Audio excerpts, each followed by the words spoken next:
Hi everyone, hello. It is I, Trooper SJP, and this is the Academic Foxhole, and I do not see OBS. Wait, there we go.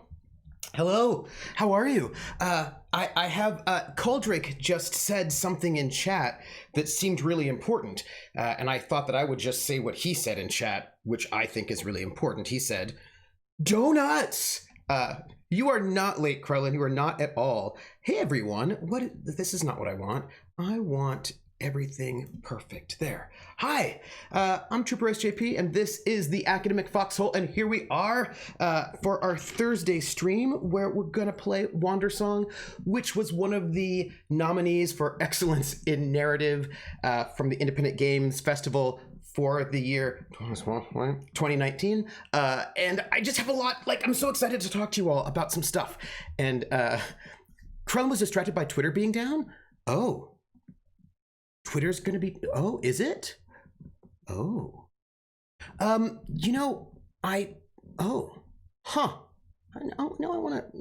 have things I want to talk to you about. Let's see. Yeah, oh, they're the donuts. Like, how come I can see the donuts in my popped out chat box, but not in the one over there? I don't know why that is. Why is that? What's that about? So we have a lot of things to talk about. We have many things to talk about. Coldrake says, I came in from another stream and immediately tried to spend 10K on the commies. I think the Red Tailors have sabotaged your Twitch. Maybe. That's possible. You know how they are. So donuts. Okay, so I need to say the first and most, there's so many things I want to share with you all. Hey, Verum. Ice Bunny says, I'm here and I just found out that mini pigs can grow to golden retriever size and weigh as much as a St. Bernard dog. Probably, that's, yeah. Name game. Oh, the name game. Come on, everybody. I said, now let's play a game. I bet you I can make a rhyme out of anybody's name. The first letter of the name, I treat it like it wasn't there. And then a B or an F or an M will appear. And then I say bo at a B, then I say the name, then banana, fan, or info. And then I say the name again with an F, very plain, then a fee, fi, and a mo. And then I say the name again with an M this time, and there isn't any name that I can't rhyme. But if the first two letters are ever the same, I drop them both and say the name. I like Bob. Bob drop the B's, Bo, Ob, or Fred. Fred drop the F's, fo, red, or Mary. Mary drop the M's, mo, airy. That's the only rule that is contrary. Barantor, Bo, Arantor, banana, fana, fo, farantor, fee, fi, mo, marantor. Barantor. Name game. Half-Arsed Hermit, Bo Bathurst Hermit, Banana Fana, Fo Bathurst Hermit, Fee Fi Mo Mathurst Hermit, Half-Arsed Hermit.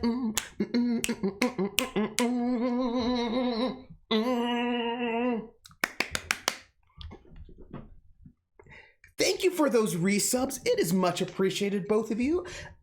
Much appreciated. So you may have noticed something. You may have noticed something that maybe you noticed. I don't know if you did. We now have badges. We have badges. And this is so exciting. This is so exciting to me. I'm very excited about this. That, Jer, who's done our emotes, also did our sub. I don't know if you noticed, we have a new emote. Oh my gosh. I don't think Jer's here right now, which means I don't get to go in. Well, I'm going to just see how great Jer is anyway. But, that is what I'm going to do. Oh, hey, speaking of which, I'm going to do this. No, where, here. I'm just going to say a thing so that people know it.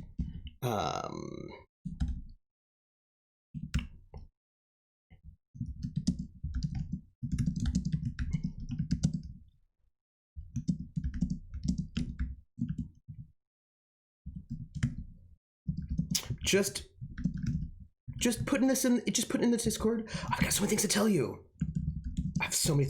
I'm so excited. Okay, good. All right, so first off, oh, Jer's here? Yes, okay, Jer's here. So shares here. This is really good. Thank you. By the way, I have chat in 2 different spaces. I have the chat up here is the one that's actually the most current, and then the chat down here is where I left off in terms of where I was reading. So I always know where I was left off, and if something really important happens, I'll notice it up there as well. Like it's like very anyway. 2 chats. Anyway, what I wanted to tell you was, so Jer, who's amazing and who's done our emotes, got us filled up our last emote slot, which is the secret one, which is here, which is amazing, and I kind of can't like I love it so much. It's so amazing. Like, I love it. I love the little, like, I love that emote so much. It's a little spy versus spy me, and it's like so good. It's like I feel like it's probably the best emote in all of Twitch and the world. I feel like if you think about emotes over the entire world, probably also other planets, and throughout all history, I feel like that is the best emote. And I am, right? No bread versus yes. Perfect. I love it. So Jer did that, which is so great. And I'm going to say, we're probably going to need that emote in the future because we've got 2 solo episodes in a row. And, you know, we just have to, like, you know, we're going to have to. But then, and I'm going to tell you, this is like, so Jer and I have been talking about our sub badges, and Jer's like, we should do donuts. And like, that's the best thing. And Jer's like, but donuts are tricky. How do you do donuts in a way that will, like, you know what I mean? Like, do it. And I was like, oh. And then like Jer was like, clearly Jer has been pondering this conundrum of how to do donuts well as a sub badge. And then last night, the night before last, Jer's like, here's a donut. And I was like, oh, cool. He's like, and here's the rest of them. I was like, oh my gosh. And so Jer has supplied our donut sub badges, and I just want us to give like snaps and love to Jer because they're so amazing. I kind of can't handle it. I love them. Like I love them. They're just so good. And I just, right, like, that's so good. Like, it's just so good. I'm so happy with them. And so Jer is just so great. And I'm so excited. So let's see. Krellin says, I'm going to be watching Coalesce Live tomorrow. You've been warned. And I'm excited about that warning. I have things I want to tell you. And maybe I can show you something too. Let's see. Coldrick says, yeah, the trend a few decades ago to have a cute potbelly piglet turned into a nightmare because the potbelly pigs turned into huge slugs on 4 stubby legs. I'm so glad you'll be here, Krellin, for tomorrow. I'm very excited. I'm very excited for tomorrow. And I have, half-arsed. Yes, thank you. Because I have things I want to share with you. It means the reason I normally don't is canceled, which is not a good thing. Oh, no, I'm sorry, Krellin. I'm sorry your thing is canceled. And half-arsed, it is a donut. It's a donut. Yes, and I want to top the polls. I want to top up, like, there are a little bit of coolest things that I want to chat about before we start our game, because, you know, there are exciting things that we can talk about, including the polls, which I'm going to give you links for. Yeah, I love both of these things. Name game. What? The name game. Come on, everybody. I said, now let's play a game. I bet you I can make a rhyme out of anybody's name. The first letter of the name, I treat it like it wasn't there. And then a B or an F, or an M will appear. And then I say bow at a B, then I say the name, then banana, fanner, and foe. Then I say the name again with an F, very plain, then a fee, fi, and a mo. And then I say the name again with an M this time, and there isn't any name that I can't rhyme. And Bar Garwin, and Bar Garwin, Bar Garwin, Bar Garwin, banana, fanner, fo, from Bar Garwin, fee, fi, mom, Bar Garwin. I'm Bar Garwin. Woo! Thank you so much for that resub. I'm Bar Garwin. Much appreciated. Very much. Thank you. I am so okay. So we got things to talk about, and I want to show you something that is just like my serious, super nerdiness in ways that what tier gets the donuts that are really nipples? That's a very good question, Coldrake. I don't even know. So is there a point where we get to a bear claw? Well, I think if I get partner, we might have bear claws, because once you get to be a partner, then you get more badge slots. So I'm just saying that maybe at partner, bear claws. Accu Radio has a banjo and ukulele channel. Oh, that's nice. Bear just jumped a bunch of donuts on you. Are you married now? Yes, we are. This is exactly how you do it. This is how you propose to me. Donuts. My keto bound ass is a little sad. I think there might be keto donuts though.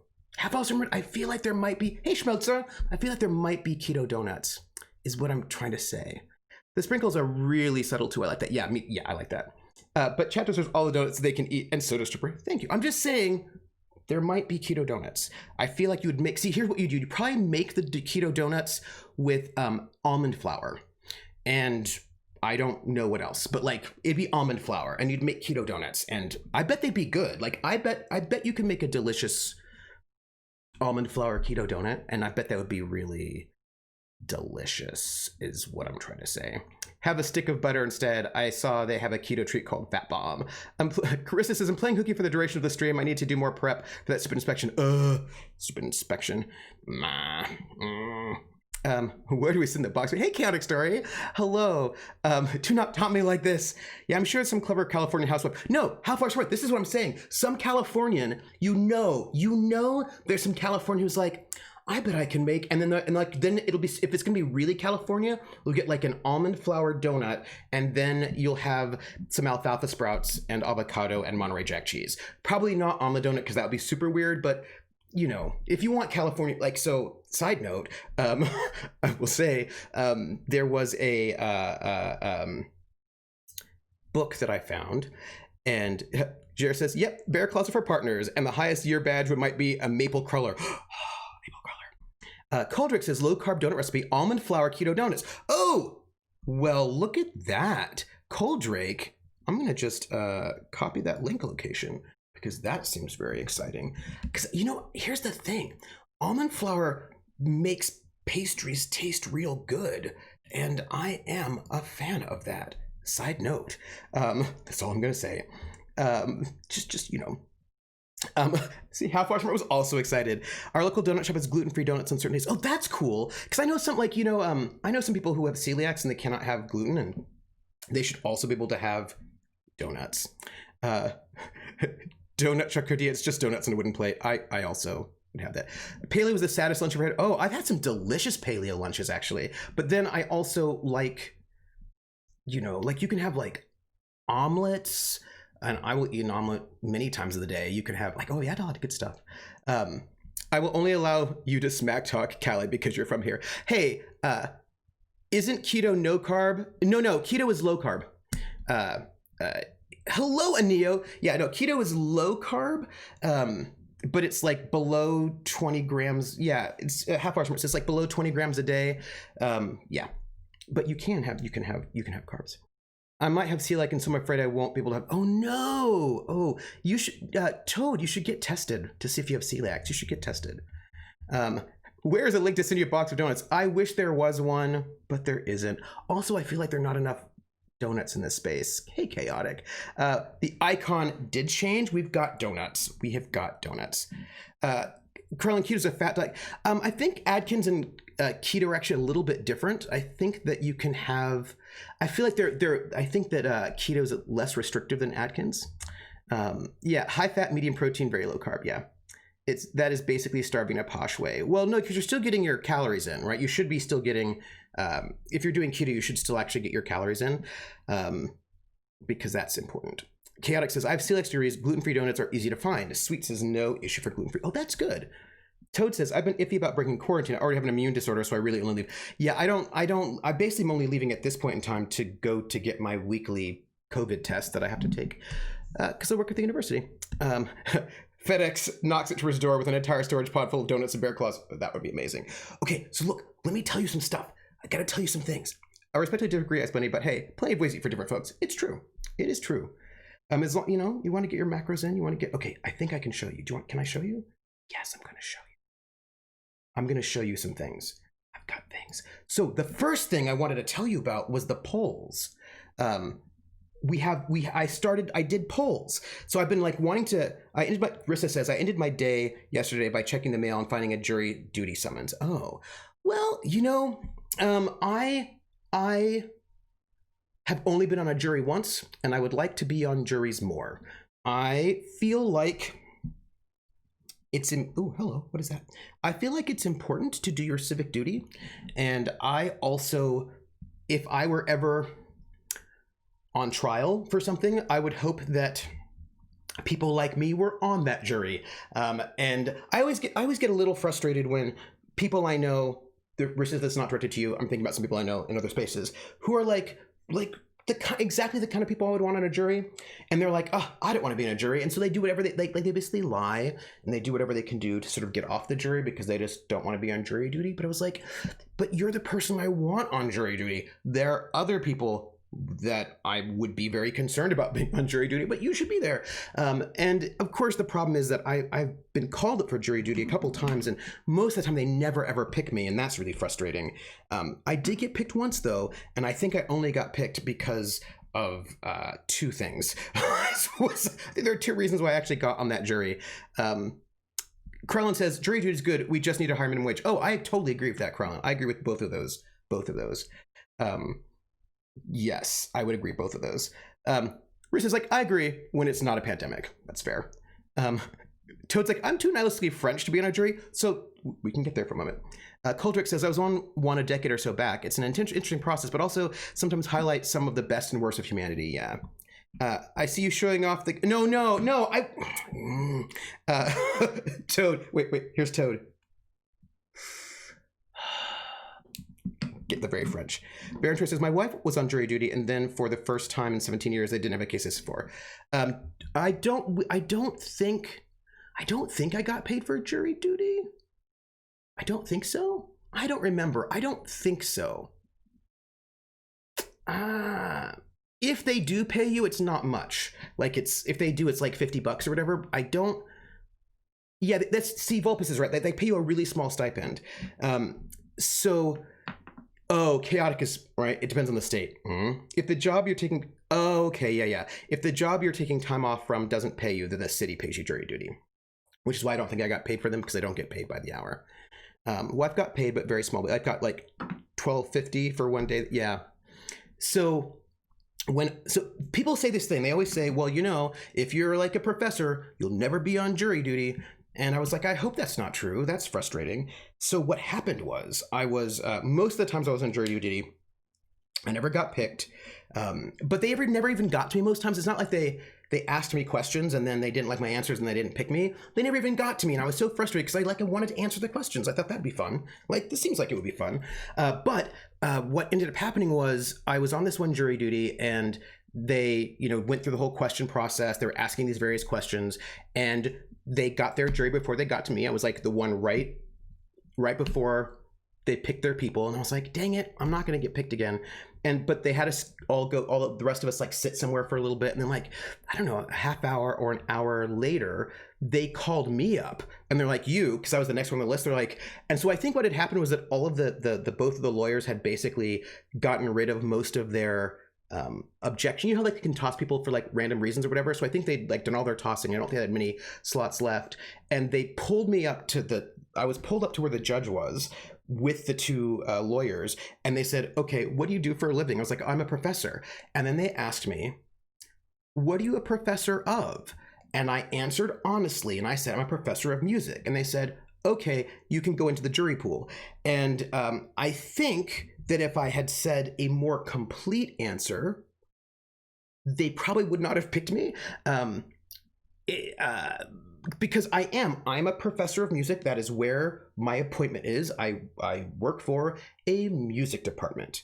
That is the truth. If you look at my diploma, musicology, if you look at my appointment, it is music. My business cards, music. That's where I'm at.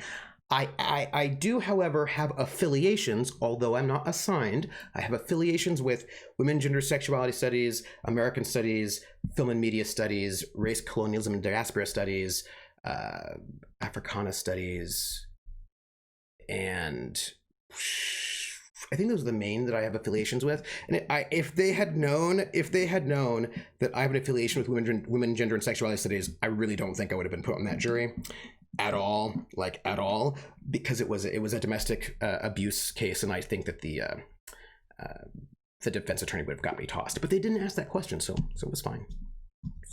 It was totally fine. Boop. That's it. Yeah, they sometimes pay you for mileage, says Rissa, or give you bus passes or getting to and from the courthouse. Yeah.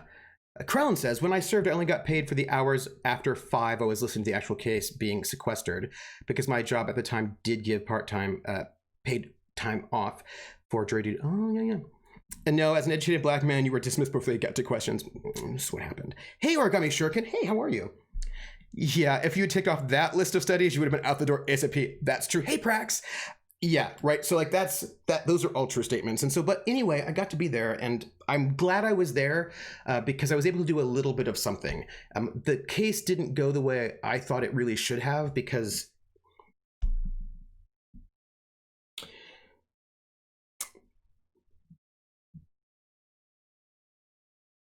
sorry. Ooh, yeah, new badges. We have the stinking badges. The person who was accused of domestic violence was, like, in my mind, clearly guilty, like super, super obviously guilty in ways that were not particularly, like, didn't really feel like it was in dispute to me at all. And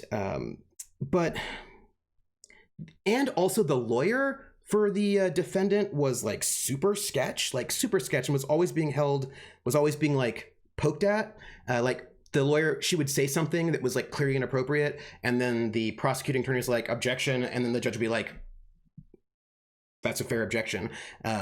It was a lot of like, oh, the victim, she's poor.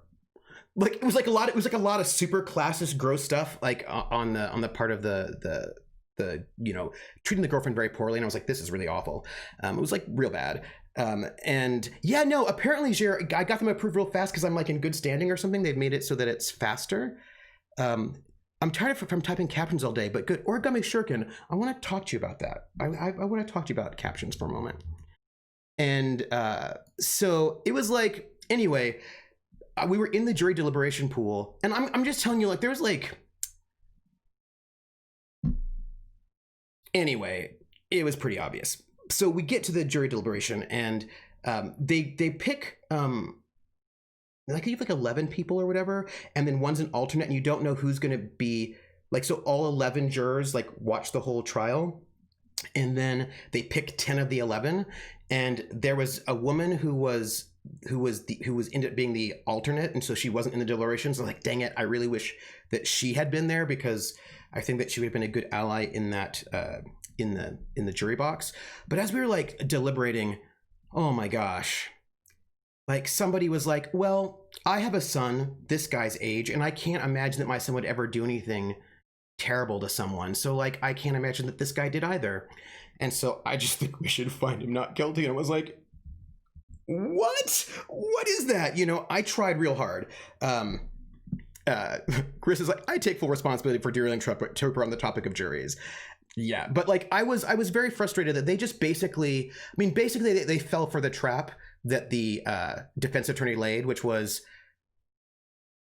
the woman who's a victim is poor from Florida and trashy, and so therefore basically we can't believe anything she has to say because she's poor. And I was like, this is really awful. Anyway, they did not go. I made a good case for like, we have a video, we have all sorts of testimony that really looks super bad for this guy, including video. So come on, like maybe, and they just they didn't go for it. Krellin says, my case was also domestic abuse, but the prosecution's only witness was the victim's best friend, who alleged to have seen a headbutt from behind like 500 feet away. No other words. Oh yeah, that's no good. Yeah. Also, the abuse actually happened in response to him breaking up with her, which seems weird. Yeah, no, that's weird. So what ended up happening is that they just were not going to go for the domestic abuse at all, even though there was all sorts of like, we didn't have like photographs of anything, although again we didn't need it, but we did have like a video of him basically forcing her to leave the apartment they shared in the middle of winter when she was wearing not enough clothing. Like she wasn't wearing winter clothing, she didn't like make a jacket on or anything, and like all sorts of stuff. There's all sorts of stuff we had. Anyway, they wouldn't go for it, and I tried real hard, but I was able to get them to agree that at the very least, that there was witness tampering going on, because he threatened to murder her if she testified against him. And so they decided reluctantly that they would go for that one charge and not the other ones. And it turns out witness tampering is a felony. So that at least was something. But it was like, I was frustrated that people, I don't know. I was like, really? Really? Come on. Yeah. That is some weird logic, but it plays up the symphony. Yeah. Coldrake says, the whole concept of the law is the law trials are very much gotchas and BS evidence. Yeah. Mine was someone who was injured on the hospital grounds and was suing the hospital for loss of wages. Oh, interesting. Well, that's interesting. Hey, you get people on what you can get them on. Most gangsters get caught for tax evasion. That's true. That's true. That is 100% true.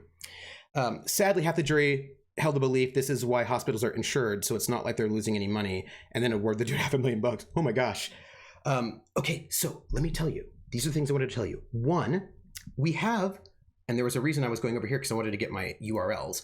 So we have polls. So this is the thing that I've been working on. This week I've been a little, excited to do cola stuff because I love you all. Hey, Sea Spider. And well, that eye shield, yeah, the misrepresentation of that McDonald's lawsuit, totally, because that woman was like super, super injured. So here's the thing. I've been thinking, because I know that we've been all chatting, all of us together, about like what we can do, and like there are things that I like when it comes to like audience participation. I really always want it to be very organic. And I don't want you to pay money for it. And I just kind of like, you know what I mean? Like, I don't want you to pay money. If you want to give me money, you can give me money. If you don't, you don't.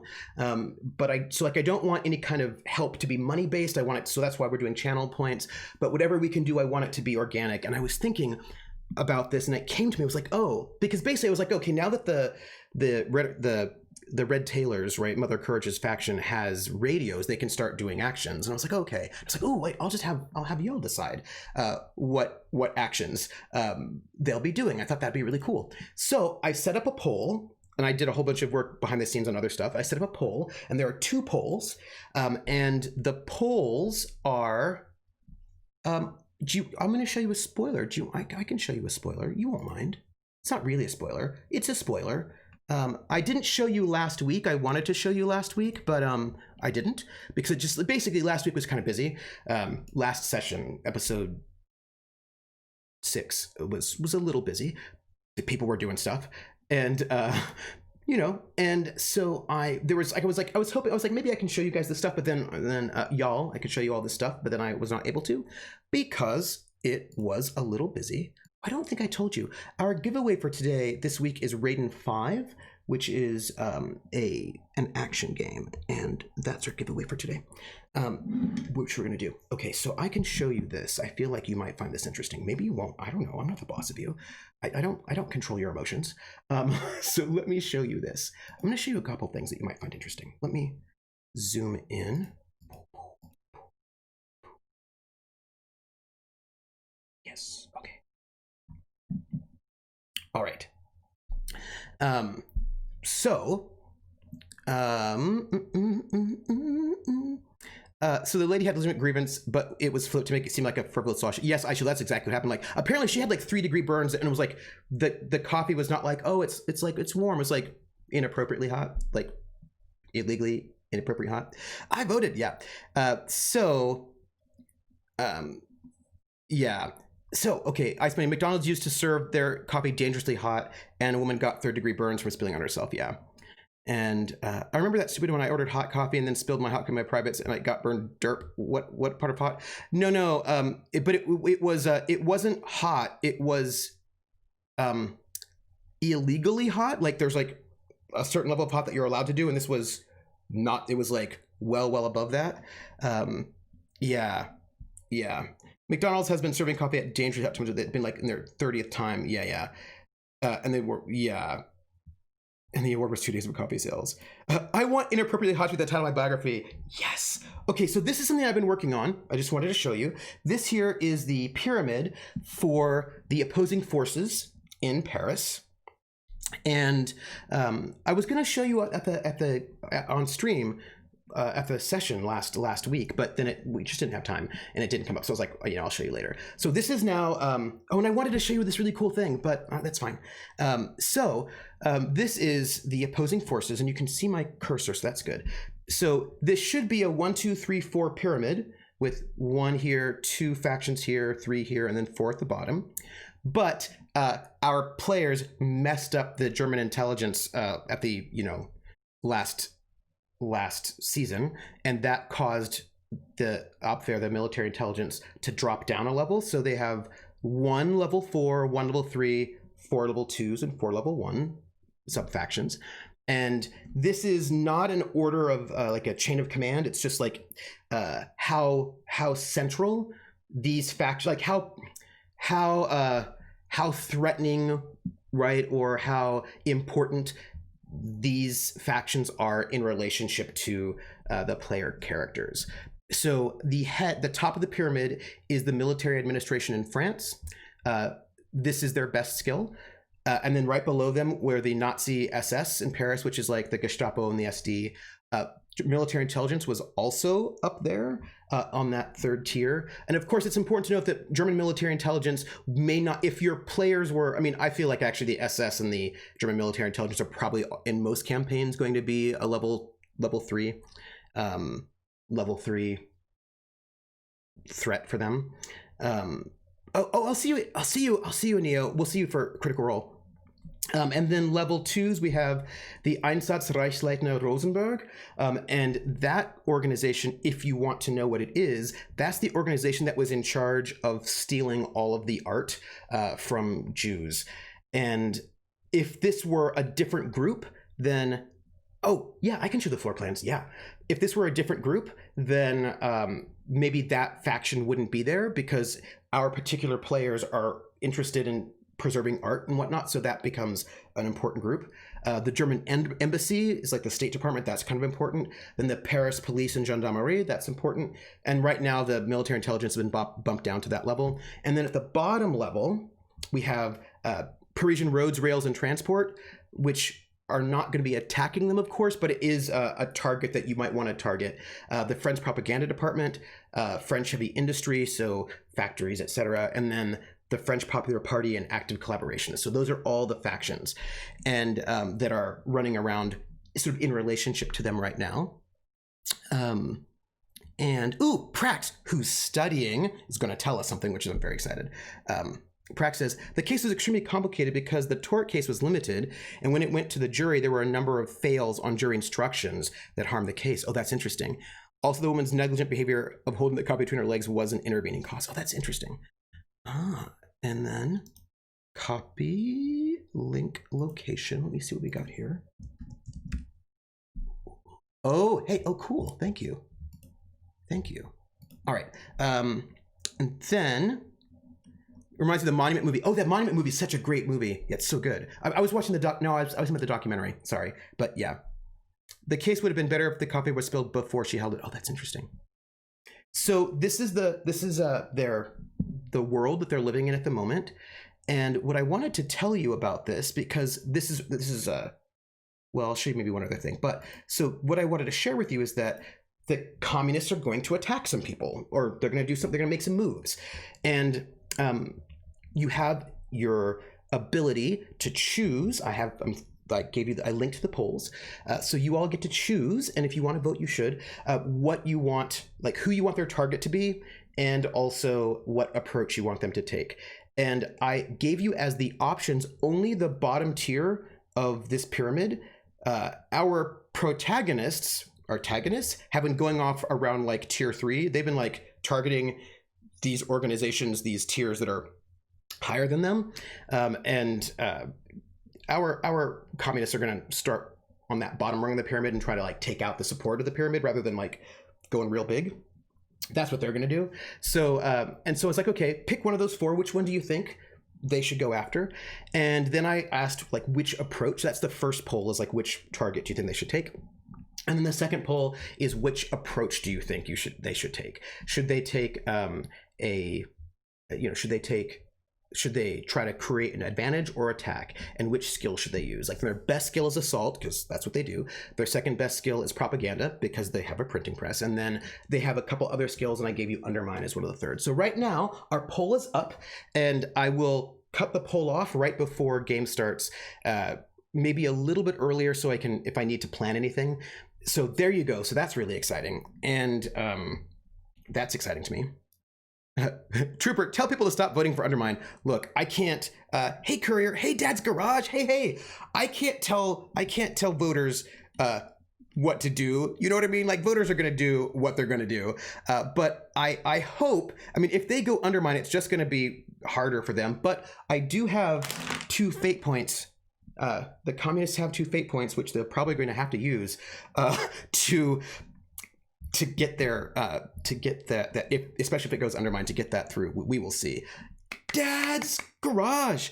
By the way, Dad's Garage is a theater over in Atlanta that Little Red Dot is the marketing manager, director of marketing, the empress of marketing, and also streaming. I think she is like, I think Dot's titles are like Grand Empress of all streaming, executive producer of all online media, also the president of marketing. Like she's got no, Dot, it's fine. Dot's got like a bunch of different titles, I think is what it is. We're talking about all of your titles for Dad's Garage, and how Dad's Garage is like this theater and you like do all the stuff. That's one of the things we were talking about. And you know, so I was giving you props. I don't know if the voters know or not which one is the strongest, which ones are the weakest. So I don't know. Yeah. So we were just talking about the poll, right? The poll for the communist cell that's going to make an attack, coming right on up. So right now you're the marketing director and Twitch producer. Wait, Dot, the titles you just gave me did not have the word empress or also president in them. And I feel like marketing director and Twitch producer, those are nice titles, but I was looking for something like, you know, empress of the universe of marketing and Twitch, something like that. I was looking for, you know, no longer go by GM. Queen. It's Game Mother moving forward. Yes. I love it. Yes. And so I just wanted to show you that that's where they are, right? And I vote for heavy industry. If we can't have the means of production, no one can. Yes. And Dot needs a herald announcer when she enters the room. I would love that. I think that would be amazing. I would be so the president empress of markets and things. Yes, and I can't always get what I want. That's fair. I will blush. So we have until tomorrow before the polls close to figure out what the communists are going to be doing for their action. It would be good for them to get that second radio hint. I mean, since Dot's here, I'm just going to note that. But we'll say. That's what I'm going to say it. So this is where we're at, and these are our sort of the forces, the opposing forces, and our communists are going to start trying to hit them pretty hard, see what they can do. Speaking of which, I think I need a new token. I need a small little token. Are the commies and the team full up on fate points? The commies have 2 fate points, but they'll get 2 more on Friday. The heroes are actually, you know, I believe their personal fate points are actually pretty decent. I'm totally chill with the commies making big moves, son. That's how they take the fall and we don't. It looks like right now there is a tie. Is that correct? I think at the moment, as we speak, there is a... Oh, no, at the moment, as we speak, there is a tie about who they should target, either transportation, rails, roads, and transport. Maybe blow up some railroad tracks, maybe blow up a bridge or so, something like this. A little bit of something like that. Or, various things. Or the French Popular Party and the active collaborationists.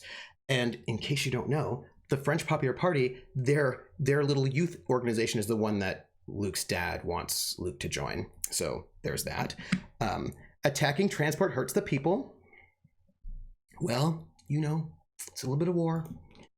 And then right now it is also tied in terms of what approach they should use, what skill. Either propaganda or undermine are currently tied for number one, and currently the poll says they should create an advantage. So if they do well, they will create an advantage.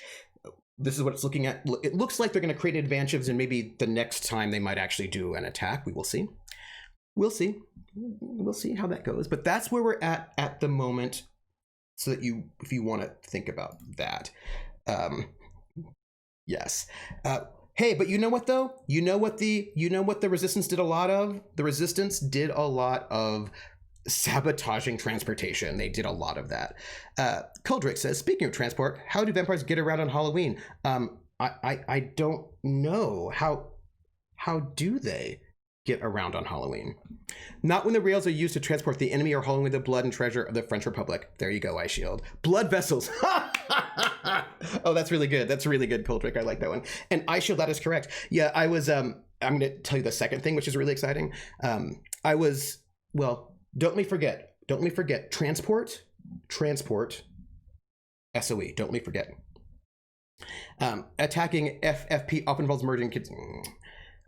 So this is, if you want to see it, I thought you might be interested, this is the chart. I'm going to make one more chart, probably, of like neutral factions. Anyway, this is the assault of, this is the chart of, speaking of which, I need to maybe move this around. This is the chart of the resistance group, and I'm going to move this here and this here. And also, I'm going to move this here. So this is, and I thought you might find this kind of fun and interesting. I think it's fun and interesting, at least. So this is the group of the resistors, the chart for the resistors. And at the very top is London, right there at the top level. And I would say that when we started the game, there's currently nobody at level 3, although Falstaff is kind of he sort of functions as a level 3 person, but in that he travels quite around, so he has a bit more reach, but he's just one person and not a faction, so he doesn't, but that's kind of where he sits. But when we started the whole campaign last season, there was nobody on 3, and Falstaff wasn't there, and nobody on 2. It was just all a bunch of level 1 cells that didn't know each other. And over the course of last season, Bricktops Brigade has risen up to level 2 to start this season 2. The Red Tailors are also level 2 groups. There are 2 level 2 groups in the area of Paris, and then a bunch of these groups at level 1. And our heroes, because this is the chart that the heroes will see, they know of the White Comet line, although I think they're a bit of trouble. And they know about the Tempest group, but they don't really know what that does. They know about they know about Cyrano's group, and they know that they're connected to rails. But all the other ones they don't know about. And one of these will be one that they create themselves, which I'm very excited about. So that's those are our pyramids. Let's see. What do we have here? Crit to witches. Ooh, secret stuff. Wasn't really secret. Okay. Hard to type when you're best. I'm blonde. Are we now voting what the communists do? No, what the communists are doing. You're voting for the communists, what their faction is going to do. Because what the team is doing, that's on the players. The players decide what they're going to do. But the communists are hanging out, and I figured they're like also attacking the opposing force, so I'll let you decide what they do. That's what it is. Krellin says, hey, Trooper, are you going with the full pyramid idea where if there aren't enough lower level? Yes, I am. Krellin, I am indeed. That is 100% what I'm doing. So that it would be really, really hard for the resistance to sort of take down German high command. That's a lot. But if you can take down some of the lower pieces and move them out, it will cause things to collapse some and start moving downwards. So yes, Krellin. So you can so what I'm really excited about is that, people like in this idea, the players can be like, oh, you know what, that might be a weak link. If we take that out, all right, we can maybe, right, so you can actually start reducing their efficacy. And I'm very excited about that. Yes. Coldrake says, I don't think Trooper has slept more than a catnap. I have. He's made these charts, drew up the Bricktop floor plans, which I'm going to show you, and read a 133-page historical book all on the SOE insertions in France, so we can make our radio landing a real landing site 60 miles out of Paris, which I want to show you. I want to show you this. I think you'll love it. Are they the semi-bad guys? No. I mean, capitalists in London don't like the communists, but they're anti-Nazi. The commies are hanging out. That's a t-shirt. Regina is not a fan of the commies, but some are the enemy. I don't, it's, yeah. See, that's, Dot already said what I was going to say. I don't think that she has anything against them personally. She doesn't know them. She doesn't trust them. And also, they're not technically part of her organization, right? Like, who are these people? She doesn't know them. They're not part of the SOE organization. She doesn't, like, yeah, she doesn't know them. So this is them. This is their setup. And I am very excited. Oh, I have to draw a line from here to here because our communists have a sub. Let's, while we're here, why don't we just do that? Let's just draw this line right now. And that, which means I'm going to have to update the, what do you call it? There we go. I'm going to have to update the,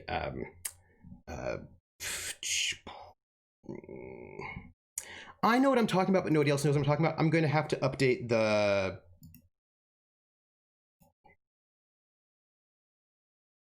I printed out a copy so that they can, so the players can see this whenever they want. So I'm going to just have to update that. That's all. I just, there we go. That's it. Right. So, because they have a sub-faction. Good God, Trooper. I need to get on your level. Okay, and probably Dots too, because I'm way too behind on things. And for whatever reason, they felt like they could ask for radios. You know, they need radios. It's all about a little soup, little red dot. And I'm sensing there's a little, look, I'm sensing a little residual anger at Tango. Like, I don't know what you're talking about, which I love it. No, because we're just doing our opening hellos. That's all. The communists have been asking for help from the UK for a while. Even before Germany officially declared war on Russia, Britain was very hesitant to agree to any assistance. Yeah. You know, I'm not going to wind up like Regina seeing things. Yeah, like, because they've been asking for help. They've not been getting it. And they, you know, there's some things. All right, so let me show you what else. And then I'm going to show you about the thing, which is like the complete ridiculousness, which I think you'll love. So I finally got around to making the map of Bricktops. So this is Bricktops. And you can see, right, this here is this little cramped food prep area. Trooper's not even from the Midwest, but he'd fit right in up here. Thank you. Right, so you've got the bar, you've got your seating area, front entrance, your dance floor, which is polished and sprung, their stage, the wings with a trapdoor, a green room, coat check, which they don't actually have anybody working that coat check, so that coat check room is like not really doing anything. A cluttered back room with everything, some stairs, some WCs, the back alley, which is out of the way, the front entrance, and all the things in red are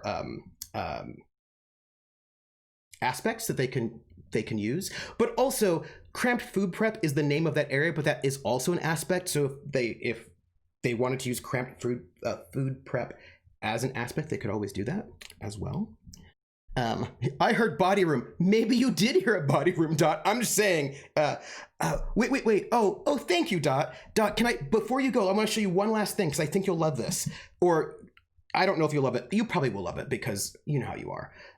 Here, let me just show you. Let me get that. Here. Before you go, wait. Okay. Here it is. This is what I want to show you. So here's Paris right here. And right up here, I spent a little bit too long last night, because I wanted it to be accurate. So I went and I found a document that's like almost 200 pages that lists every single infiltration and exfiltration into France between 1940 and 1945, including like which agents were airdropped in and where they landed. And I went through and I was looking for a really good landing zone that was actually used in real life. And I found, and one that was like in the range, like in the proper range. So it had to be like between like, around 50, 50 to, around this sort of 50-mile bicycle ride. And so it had to be in the right distance, and I wanted then something, and this is really good. I love this so hardcore. So I found one, and it is out here, and it's at a place called, and this is the best, right?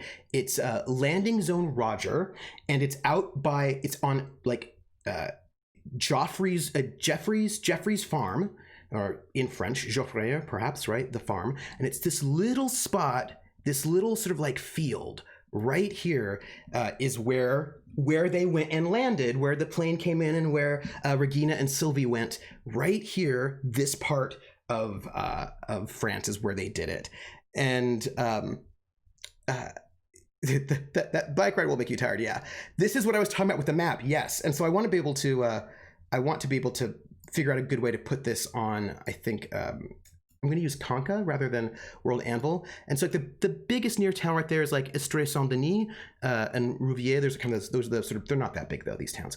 But okay, are you ready for this? This is really exciting. So, and this is what I'm like really, really excited about in terms of like what the impact on our game is, a little way, is that this landing site, this one here, Landing Zone Roger, the thing that I was looking at said that this particular landing site was such a good landing site that they were able to get 2 Lysanders to land there in one night in like 1943. So, right, these communists were able to get them access to this really, really good landing site. That is, they not only do they provide security for the landing site, but the landing site itself is like a super, super, really, really good landing site. So now, it is, however, controlled, right, by the communist cell. But our heroes have been basically introduced to like a super, super, I mean, it is very far away, but a really, really good landing site that was historically considered an especially good landing site. And it is it's like 70 kilometers, like 45 miles away. Although that's, as the crow flies, you're gonna like it would be like I think that if you actually did it, if you planned out the bike ride, then it would probably be about 60. But yeah, so there you go. Is it labeled as an especially good kissing site? Because guess what? There was bushes. I think it was. I think the kisses landed is what I'm trying to say. That's all. That's all I'm saying.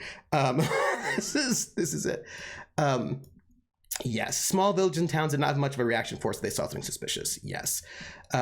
So what I'm hearing is they need to kill the communists and get the field for the empire. Kisses landed from London. They did. And then if you were also interested, right around here, this is Etampes, the little town of Etampes, and the secret lab that they bombed at the end of season 1 is right about here. It's like right about here is where there's like a little town.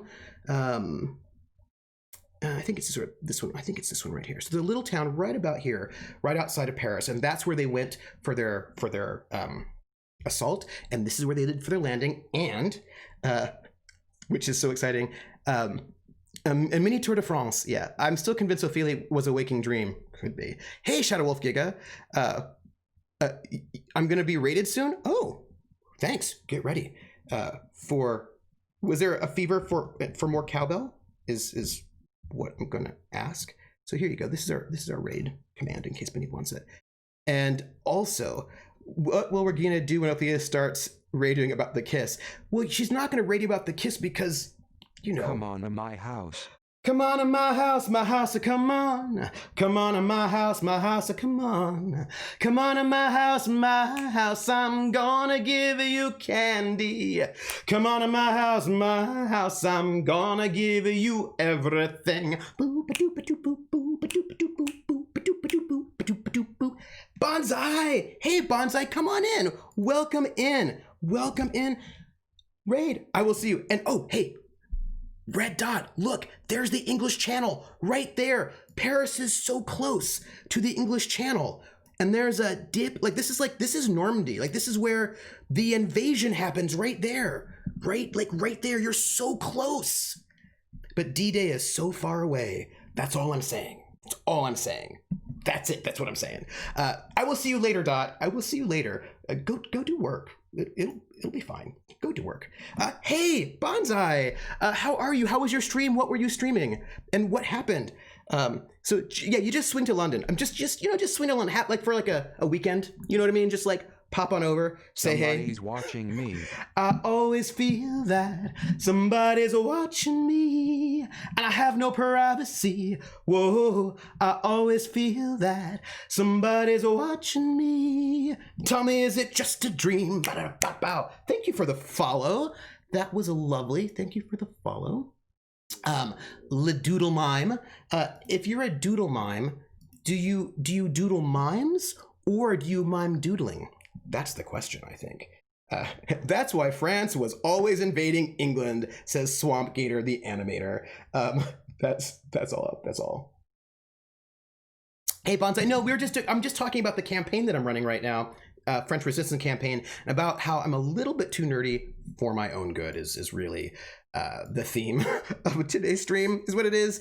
Yeah, that's all I said. Swim to London. Let's see. 1066, when the computer invaded England, the Battle of Hastings. Mm-hmm. Oh, origami. I'm happy to do it with anybody. I love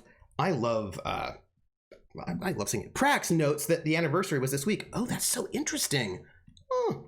Was the reminder for transport plus SOE related to the maps or something else? No, that's what it was. It was this one. I just wanted to make sure that I showed you all the map and the inappropriate nerdiness of me wanting to look up an actual landing site where they dropped off actual agents. And I didn't think I would find it because I was like, I'll do a search to see where, if I can just find a location where they dropped off secret agents secretly from airplanes during World War II. I bet I can't, but do not underestimate the power of World War II nerds. There's this whole it's a PDF, and it was just like, these are the latitude and longitudes. Here's the space. Who was there? This is the day. It was super, super detailed. It was like, hey, World War II nerds, thank you very much. I appreciate it. I bet Regina would bike to the coast, swim across the pond, kiss, and then come back in the night. She might actually. I didn't know we were reading a stand-up, rating a stand. I'm just here. Funny enough, I'm doodling a mime at the moment, but normally I'm a mime that doodles. Miming is, this Le Doodle Mime. Like, I'm gonna say it, but I'm not saying it to you because you already know. Miming is such a difficult and interesting art form with such a long history, and it's kind of a bummer that in the US miming has become a bit of a joke in media, oh, mimes, but mimes are super cool. I'm just saying mimes are really, really cool. That's all I'm saying. Ice Bunny says, I was in London and the guide was an old English gent with a bow tie and Parker, and he told us that he was one of the first people in D-Day because they thought he could get away because he was fluent in German. Oh, wow. That's amazing. Maps, floor plans, pyramid of assets, new emotes, and so much more. Yes. No worries. Yes, history nerds. The history nerds are the best. Rissa says, do you have more colas to get out of your system, or do you want to tackle Wandersong tonight? I do want to tackle Wandersong. That used to be illegal to know it because the enemy would set up a trap. Mm-hmm. It's true. And I love Rissa for momming me. What is the flower? Oh, no, that's the flower is not for D-Day. It's for Memorial Day. And it's the red, it's not a poppy. It's the red,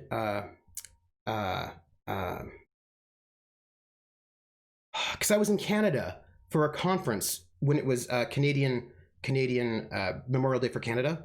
I feel like it didn't look like a poppy to me. Like, I want to say poppy because I felt like red poppy, but it didn't look like a poppy. It really didn't. It looked like something else. Red, what's it called? And there's a red, oh gosh. I bombed my test. Lidoodle Mom says, oh, just the control of body movement is so cool. But yeah, in the US, the media, so many people are always like, everyone hates mimes, which might be a step up from everyone fears clowns. I suppose that's true. But I think, Lidoodle, I don't know where this came from. I think it has something to do with like weird, like anti-French stuff is what I think. Because every time I think about red flower, Memorial Day.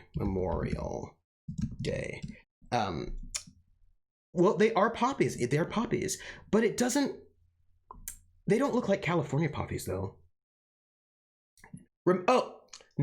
Remembrance Day. That's what they call it. It's Remembrance Day, and it's a red poppy. Although it's so flat. It looks very different from the poppies that I grew up with in California, so that's why I didn't really associate it with. You see what I'm saying? I know what I'm saying. I know what I'm saying. I know what I'm saying. Yes. So let me there. Everything. Yeah. So I think it's some kind of weird, like post-war weirdness around French people is what I think it was, because it's almost always like Marcel Marceau, right? Marcel Marceau was really, really popular. He was like super famous, and I feel like it's always somehow weirdly related to Marcel Marceau and some kind of weirdly like anti-continental sort of thing that was going on. Like, because when I think about like anti-mime jokes, they're not like, they're kind of old, but I don't feel like they're that old. That's all. I like, sadness. No. Shall remembrance poppies are often worn on clothing laid up to Remembrance Day, Armistice Day. Poppy wreaths are often laid at war memorials. Yeah, and I think it's a World War I thing.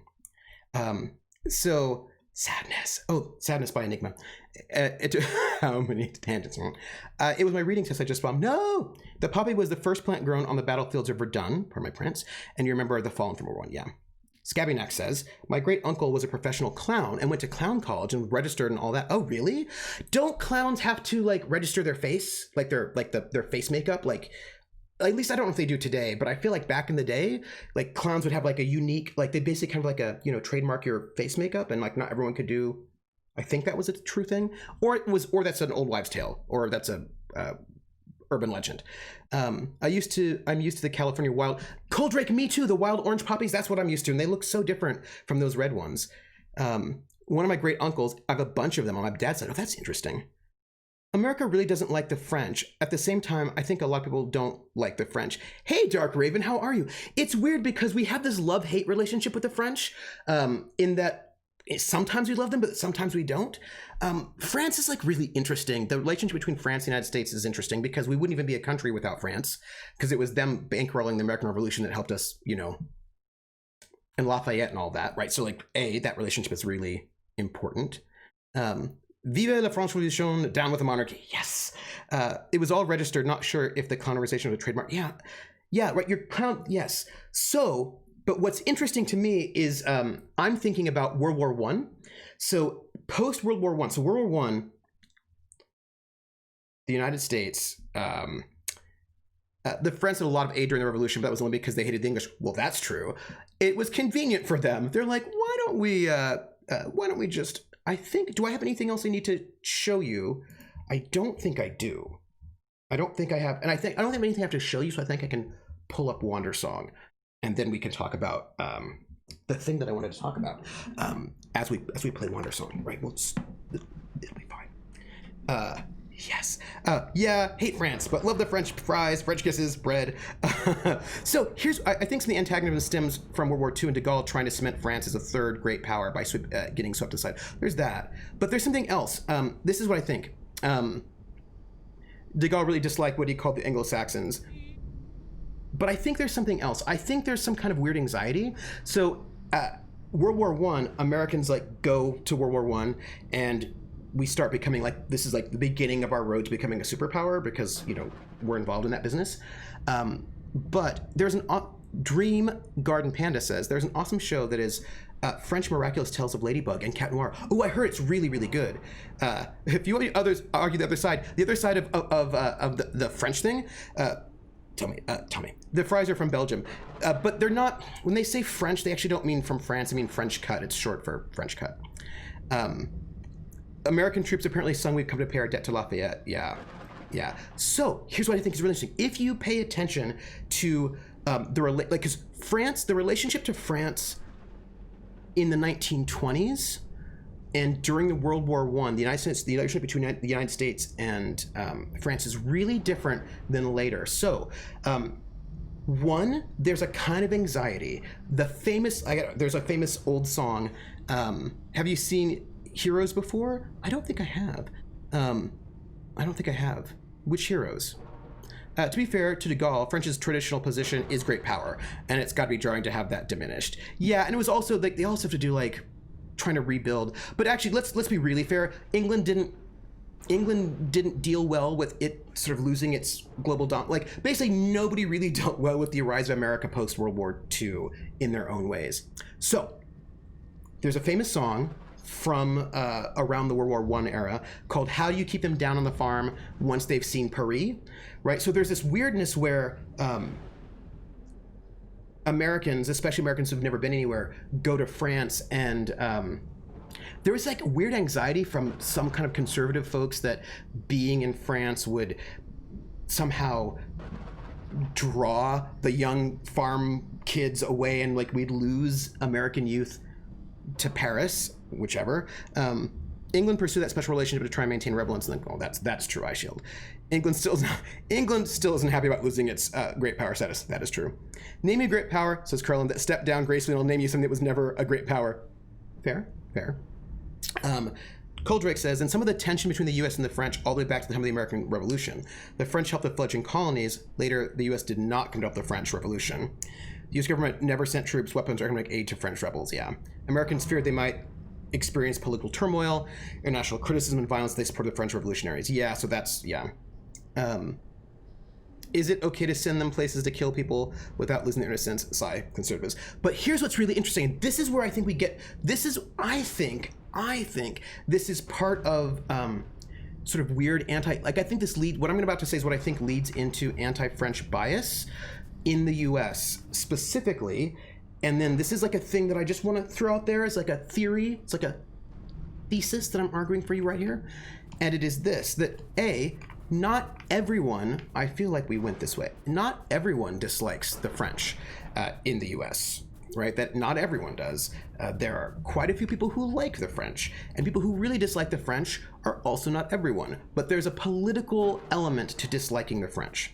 And that's what I think I want to talk about for a moment. Why would the French revolutionaries accept help from the US? It was the French crown that helped the US. It's a meme. It is a meme. So, well, I suppose because there's a whole lot of because the French Revolution was in many ways modeled off after the American Revolution, sort of in terms of ideology, and so like there's like a ideological sympathy there, I suppose, is what I would say. Okay, but so here's what I'm going to say, because I think this is super interesting. 1920s France.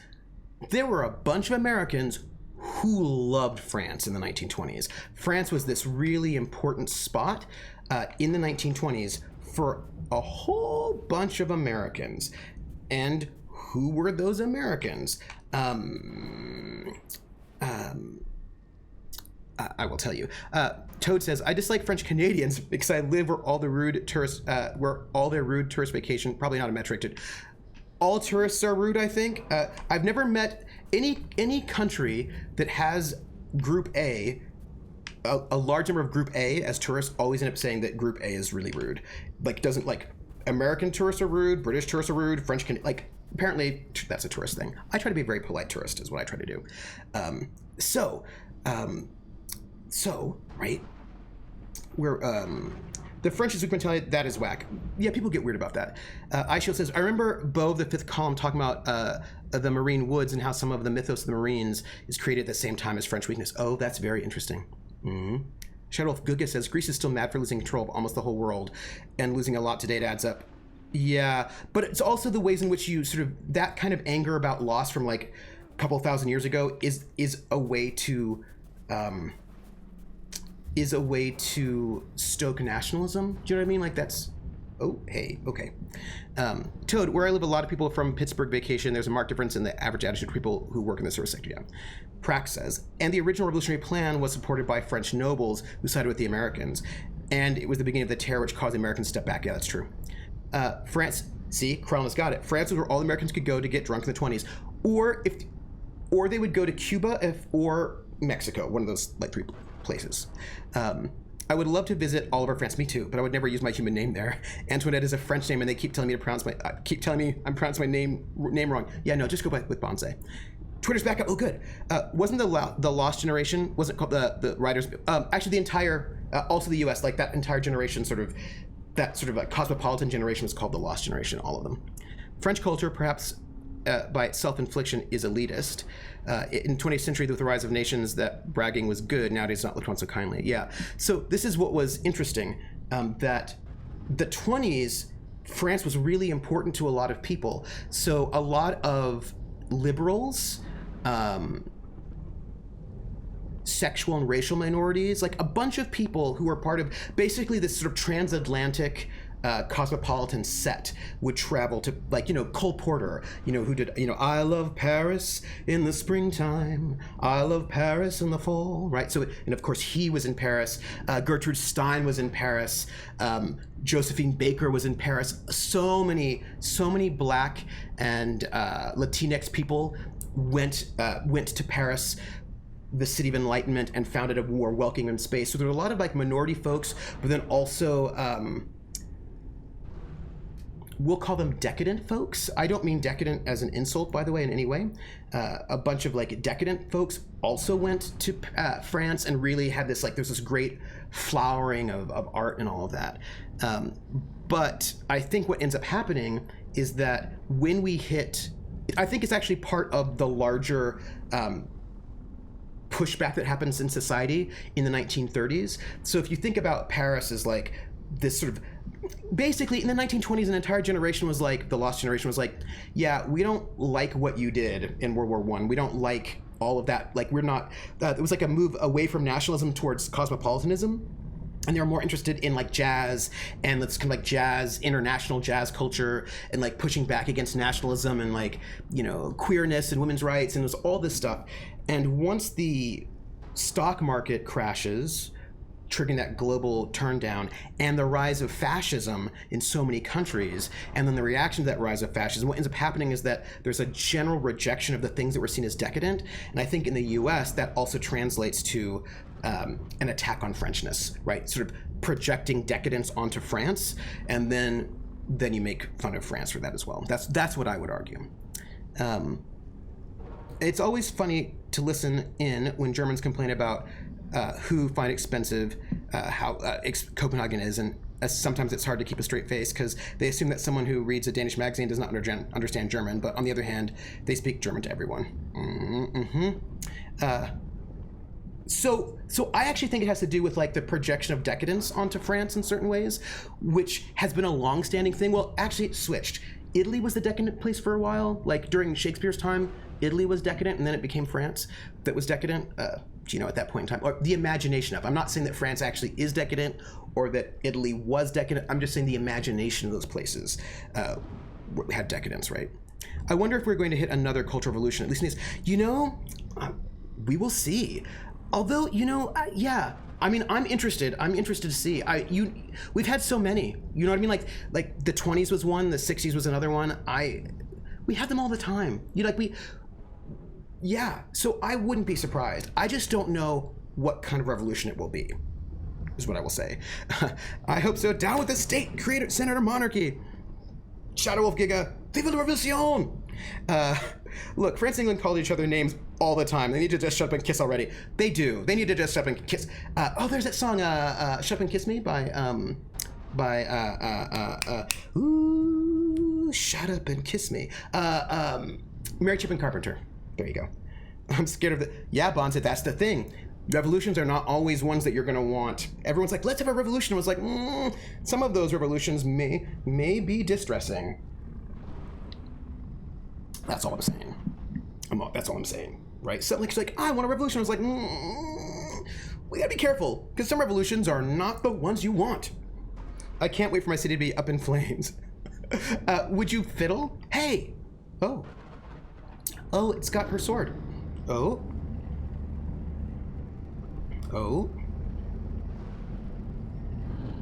Oh. This thing can fly. This seems inappropriate. Well, all right. Hey, that thing you like? Let's see. I've seen Les Mis. I'm okay without the revolution. I mean, from a sociology standpoint, this is some fun times. Well, that's true, isn't it? There are always those that use that opportunity for different gains. That's the thing. You know, I thought about that. Courier says, who will win? Why outrage at being held accountable for anything or progress and equality? Grellin's like, I don't think she should have the sword. I think you're probably right. I've got my sword with a dagger on me at all times. Down with the monarchy! When you said, Shadow Wolf Giga, when you said, I've got my sword, I actually filled in the rest of that line with, I've got my sword, I've got my orange crush. But that's not what you're saying. That's my sword. That stupid dog has it. Where's he taking it? Let's go after him.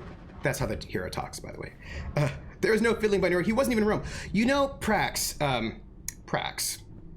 I'm going to just basically give you thumbs up on that one, but I want to add. She's like Thor. She feels she doesn't have the power without the sword. That's true. So here's the thing, Prax. You know when I read that, like, you know, Nero fiddled while Rome burned? I mean, this is when I was like a kid. You know, like when I was in, I don't know, when did I hear that story? In middle school, probably?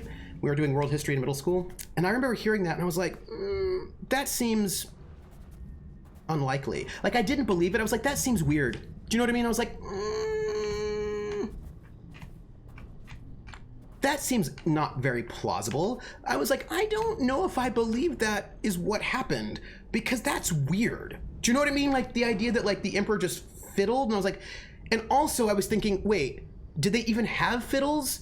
Which they didn't, by the way. They didn't have modern violins, or even, like, violins are not from the ancient Roman times, so clearly that can't even be true. So,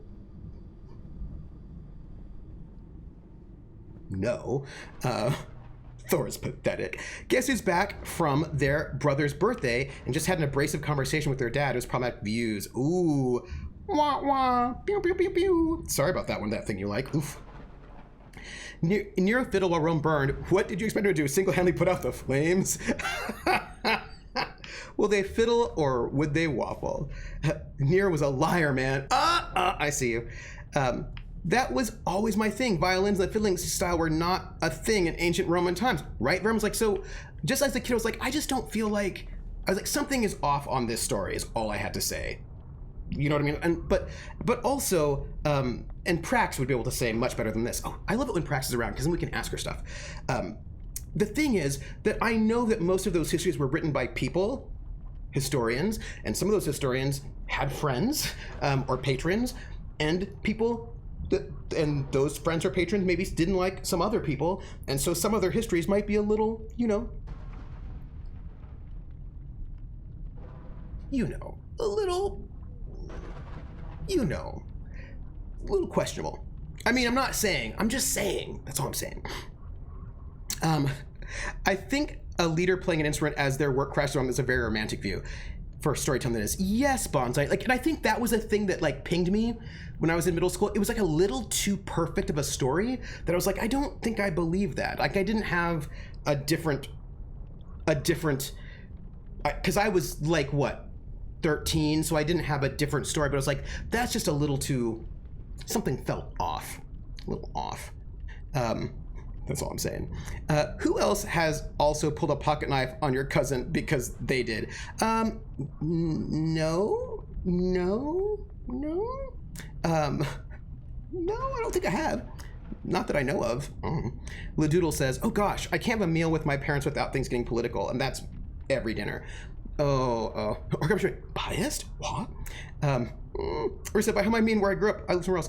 Yeah, I limit my visits with my parents as it tends to get either political or religious. Prax says, the whole bit about Nero was about Christian hatred of Nero after he blamed them and the Jews for burning Rome. Oh, that's interesting. Prax, that's interesting. Coldrake says, the history we learned in grade school has turned out to be so different from what we discovered these days, read Nero fiddling, or the entire legend of Christopher Columbus, or the entire way we tell the American Revolution, or a whole bunch of things. Barrett's like, I almost hit my cousin with a lawn dart. That thing you like says, with my parents, it's less politics and racism and homophobia. Yeah. Crown says, well, I can't imagine family I see with any regularity that I disagree with politically. I just wouldn't see them. Yeah, so that's Krellin, you know. Hey! Baron Tor, no knife, needles. That stupid dog? Chromatic says, Procopius Caesarensis, Secret History was the first official trash book it trashed Queen Theodora. Oh. Huh. What are you doing? Oh, that looks like lava. Holding my sword over lava? Give it back here, boy. No, oh, no! Oh. Oh. Yes! I don't know if I like this. My bird friend. That was close. Too close. You're not gonna kill it, are you? Nope, stop. Nope. This thing almost destroyed my sword. That would have been a catastrophe. He's evil.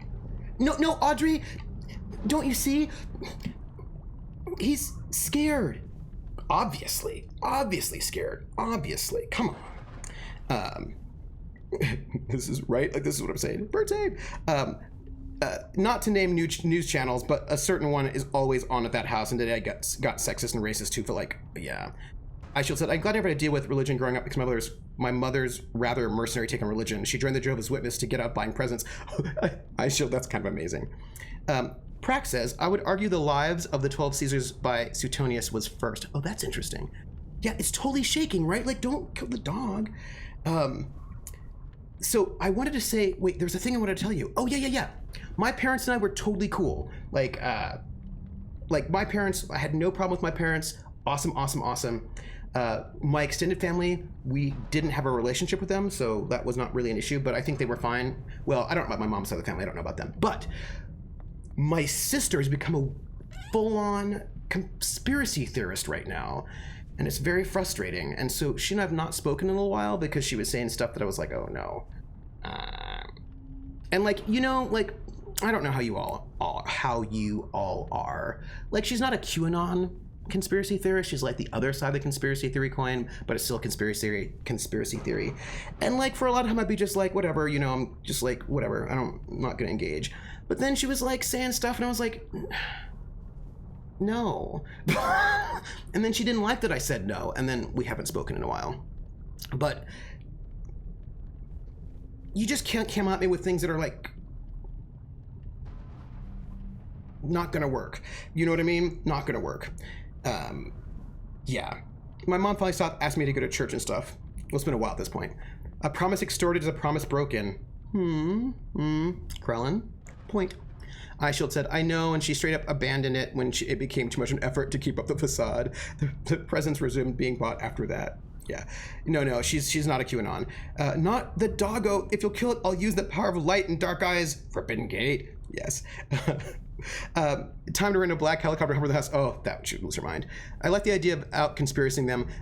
You think the moon landing was fake? I don't believe in the moon. Anyone who's known you long as a sister, no, she really should. But like, you know, wasn't conspiracy theory coined by Nixon talking about Watergate? So here's the thing. This is my dad. Said something really interesting about conspiracy theories, and I was like, no. That's fair. He said that, yes, of course there are conspiracies. He says, of course there are, because they have been exposed. Like, we know that there have been conspiracies. He said, however, you really can't have, is what he said. This is what he said. You really can't have a long-term, broad conspiracy that never comes out, because people are just not that good at security or that smart, right? That, like, his point is that basically, like, that, like, he's like, there's just basically, like, he's not the person that would believe that there's like a worldwide conspiracy where like 13 families control the entire world. He's like, there's just no way that's going to happen and have that not come out. Like, that's just not realistic. People are not. That's just not realistic, right? You know what I mean? And I was like, yeah, I'll take it. Like, small C conspiracy, sure. We have evidence of some of them existing, but big C conspiracy. It's a story I made about 79 Legend, hence that's the title. When politics came up, I felt like I'm being gaslit. Tell me more. I I mean, why believe all these elaborate conspiracy theories when the simplest ones are happening right now? The global warming is a myth because the Earth doesn't exist. Onk. Any conspiracy of more than 3 people is doomed to fail eventually. Yeah, he's scared. He doesn't want you to hurt him. That's why he tried to take your sword. But he didn't hurt us. Didn't hurt us. He buried us under a rock slide. We're lucky we escaped alive. Your bird friend is the right idea. The beast hurt them too, didn't he?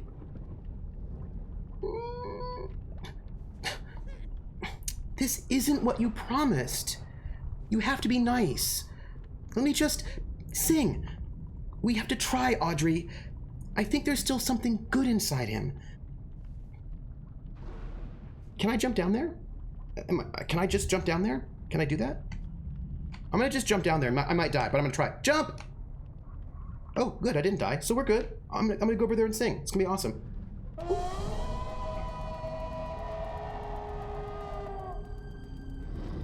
No.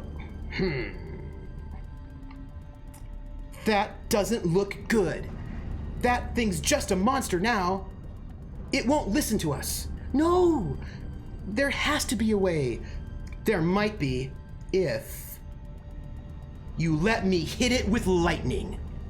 That'll stun it, and then you'd be able to get close. Will that hurt him? Yes.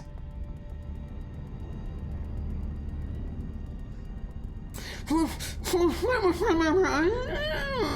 I don't think I pronounced that right. Sorry.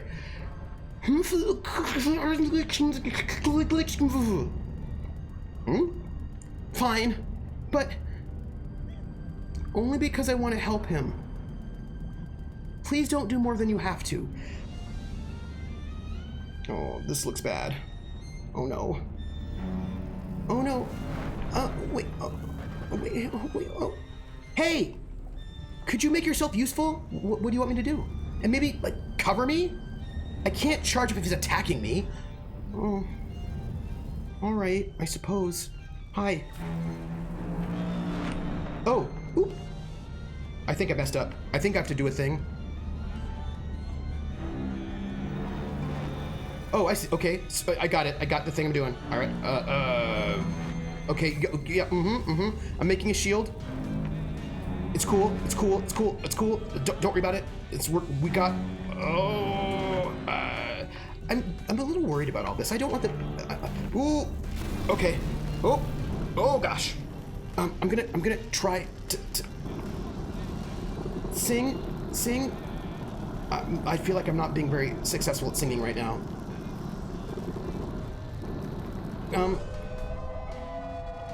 Singing. I was singing. Okay, so that clearly didn't work. That clearly... Oh, what is that? Oh, no, what's happening? Oh.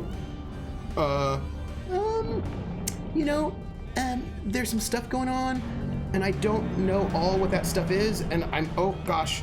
Oh, gosh. Okay, well, I'm a little concerned about all of this that's happening right now. Just for the record, I also don't know what that is. So, anyway, what were we talking about before all of this badness started happening? And there's like a murder, and doom. Just okay. I don't even know what's happening. Also, apparently, we want to talk in Pig Latin. Look. There was something. What was it? I wanted to tell you all something.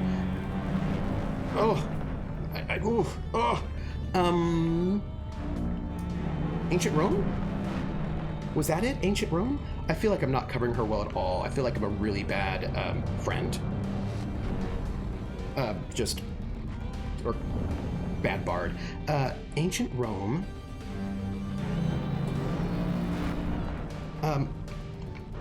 Ancient Rome? Ancient Rome?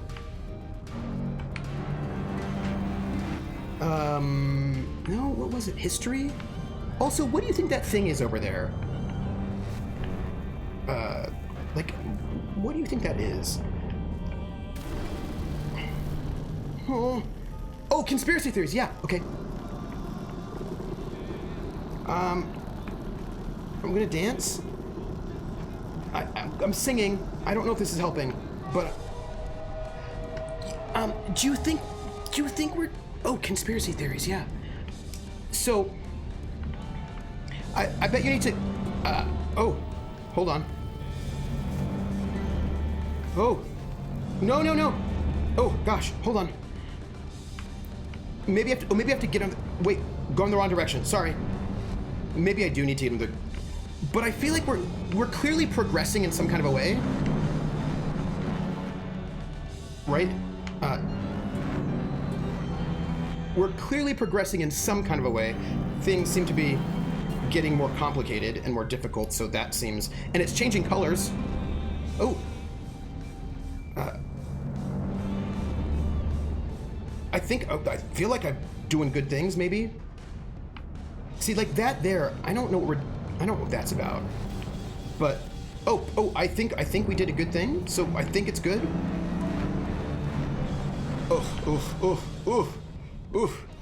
I'm playing the game, I am. Like, I've been very productive.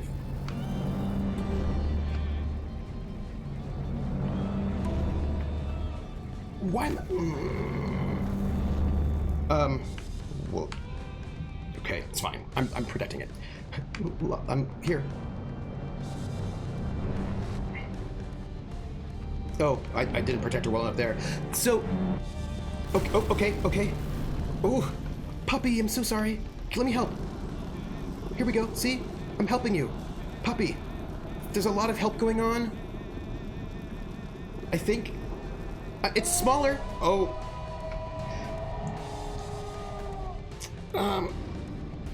So, I feel like we are progressing. Oops, sorry about that one. Sorry. I wish you would, like, stay in my Protecto shield. Stop running away. Ooh. Yeah, okay, so clearly we're in, like, the next level. Oh my gosh. Oh. This is, come on, people.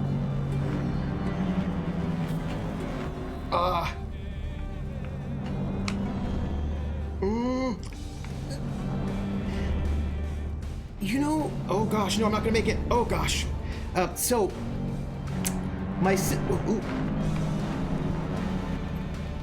singing didn't work. So, my sister did this. She was like talking to me. She was like, so my sister was like, hey, do you know that basically the Doors were like a tool of the CIA? I was like, what are you talking about? And she's like, well, basically all the 60s counterculture, the entire like counterculture movement was like a false flag operation. It was like COINTELPRO, run by the CIA. And I was like, what are you talking about?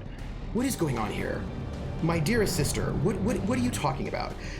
And she was like, yeah, because they all were hanging out in Laurel Canyon, and Jim Morrison's father was in the CIA, and so therefore the whole thing was like a conspiracy by the CIA to undermine, to like, whatever. And I was like, yeah, that's not... What do you... Like, just because somebody's dad is in the CIA doesn't mean that they themselves are like some kind of CIA operative. What are you talking about? Anyway, my sister was in that space, and like, so she was like looking at all those like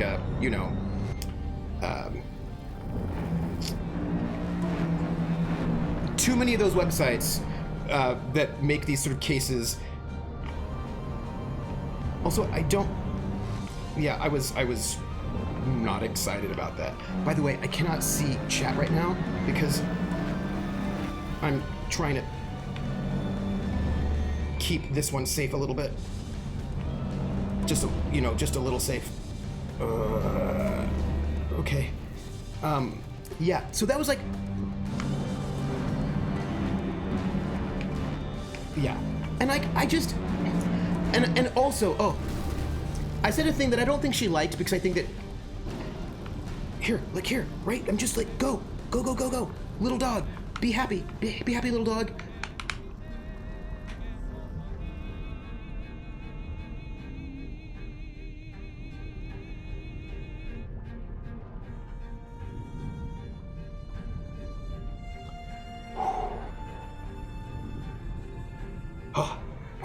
What were you saying? Oh, what were you saying? Okay. The one time I'm supposed to jump up. Yeah, logistics really is the ultimate enemy of every big conspiracy, right? Yes. Oh, the fond memories of BBC Sherlock Jawlock conspiracy theory. Worldwide groups that control the world are not conspiracies, it's governments, it's like cult religions. Chromatic, this was part of where I wanted to go. I don't want to discuss it further in public, Trooper. People would start trying to gaslight me. Okay, Krellin. All right. It's cool. Okay, never mind. I was going to say give a dog a hug. I jumped off the cliff. I did it. Clouds get struck by lightning all the time. Now, say that in Pig Latin. I'm getting my book off, spells out, sword girl, time to die. That thing says, I've been toying with the idea of using they, them pronouns. I use them in online spaces, but I might start using them in real life. Oh, I support you. Yeah, the hero does need to stop standing in the fire.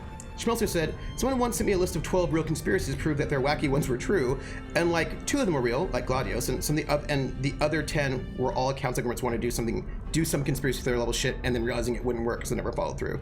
And like there have been conspiracies, like Project MK Ultra, like a lot of like basically secret experimentation on people, like those all things happened. Conspiracy theories, false histories. Where were we? Color, not direction. Oh wait, I missed one. Music was trying to strip the darkness away. Yes. Lala's the best support. Shadow Wolf Goodga says, I have some booster spells, say them out loud, and they shall get magical abilities beyond their dreams. iShield says, when it comes to conspiracy theories, just metaphorically feel like they're edging themselves until they have that Alex Jones moment and suddenly explode into gay frogs. Gay frogs. COINTELPRO is one of the real ones that came out because people raided a federal building in Philadelphia and stole documents. It didn't have anything about the doors, though. It was more about discrediting political groups. And like also Watergate was a conspiracy. It was very intense. Project Mortal Kombat Ultra, yes. You don't need to invent shady shit that the US government did. It has enough skeletons in the open, let alone the closet. And I was actually also thinking about, she was saying this thing, and I told her this thing that I don't know if she liked it. And I maybe think about conspiracy theories, you know? So she was trying to make this sort of case that like, you know, she was reading up and how like there's basically this like cabal of like 13, like she was doing the whole like 13 rich families Illuminati thing. Like, you know, the Illuminati, the 13 families that control the world. MK Ultra was a program run by the CIA to test LSD on people, I believe. I believe that's what it was. If I remember, I'm pretty sure that was MK Ultra, right? That was MK Ultra. There was the LSD one was MK Ultra. Let me just make sure. I'm pretty sure that was the one. Yeah, it was a CIA mind control program. Yes, I was right. Yeah, Scabby, yeah, they did stuff like open brothels and then drug the Johns, right? So they're like, we want to see whether or not LSD can be used as a mind control drug. So let's see how so they basically just, you know, drug people without their consent to see if it would work. And, didn't work out. Did she bust out theories about 5G or vaccine? She did not. So yeah, they drugged a bunch of people. But the thing that got me, though, is that I said to her this one thing, and I don't think that was the answer she wanted to hear. I was like, okay, first off, yes, we have secret societies. There may even still be an Illuminati, but I bet they're just like 30 old dudes with fezzes on that don't do anything at all. And I just said, conspiracy theories people gravitate towards the most are the ones that mirror their existing biases. Yeah. But what I said, though, was, I said, you don't need a conspiracy theory. Basically, you don't need a conspiracy for rich people to gang up together. You know what I mean? Like, cause she was wanting like I was like, look, a lot of the richest people went to the same universities and hang out at the same parties. Like, you don't actually need there to be a secret society or some kind of grand conspiracy. Like, you don't actually, that structure doesn't need to happen because, like, these people all hang out together. So, and I think she was doing something with like the police as well. She's like, grand conspiracy. Like, no, I feel like it's just so much more mundane than that. I think there's something comforting about believing in a conspiracy. Like, if you believe the world is the way it is because of like 12 families, right? Like the 12 secret families, then that's a thing you can latch onto and maybe dismantle. But if the world is the way it is, because like a lot of really rich people hang out together and go to the same schools, that's really hard to dismantle. Do you know what I mean? And they hang out in the same country clubs and they all know each other, they all get married to each other, whatever. That's because in that model, when you think about this being people basically following their common interests, if you get rid of those 12 families, that doesn't do anything, because the larger problem is, it's not that there's 12 families who are running a conspiracy with each other, it's that there are a bunch of people who hang out together. Do you know what I mean? And so I think there's a way in which conspiracy theories can be very comforting, you know? That like, it's more comforting to think that bad things are happening because like 5 people are planning it, because if you then find the 5 people or expose the 5 people, then the bad things will stop happening. But I just don't think that's, again, there are and have been conspiracies. I'm not saying there aren't any, but I am saying, right? There's a documentary called Wormwood on Netflix about it. Oh, Courier, I should look that up. Yeah, those shrines are planned to take over the world, yeah. She believes this stuff my conservative brother says. Yeah, the left and right have conspiracy theories, yeah. Want more spells? I made 9,867. That's a lot of spells. iShield says, look at the family prayer breakfast, yeah. Courier says, sounds like your sister needs to learn more about class politics. I know, Courier. I know. But again, that's the other thing. If you have a conspiracy, then you don't need to worry about class politics, right? Because it's a conspiracy. That's half true. The rich rule. She's totally into the Epstein issue, yeah. Is she totally? I have not spoken to her since it broke, because I would not co-sign her conspiracies, and so she's not talking to me. So that's irritating. If someone is planning it, then it gives you a focus for emotion. Yeah, that's right. That's exactly right, Barantor. Kuldrick says, they're controlling us all. The Bilderberg meeting is an annual conference established in 1954 to foster dialogue between Europe and North America. The group's agenda, originally to prevent another world war, is now defined as bolstering a consensus around free market Western capitalism and its interests around the globe, which has become a secret meeting where the richest conclude to control us all. Yeah, I also, hey, you're the King of Hearts, right? I bet nobody even tried to talk to you. But you're not really so bad, are you? Oh.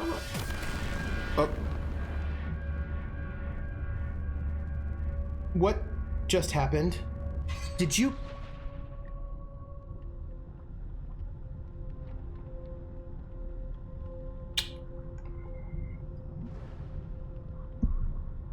She's a problem. Courier says, and that's the real thing. There's so much real shit. There's so much real shit going on. I'm convinced most conspiracies are part of a concerted effort to muddy the waters, make radical ideas sound like crazy ramblings. Yeah.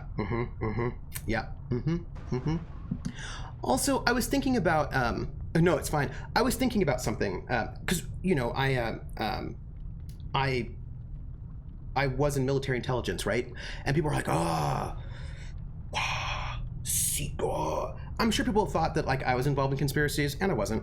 I mean, I kept secrets because that was the job, but that's not the same thing as a conspiracy. And I was thinking about this moment.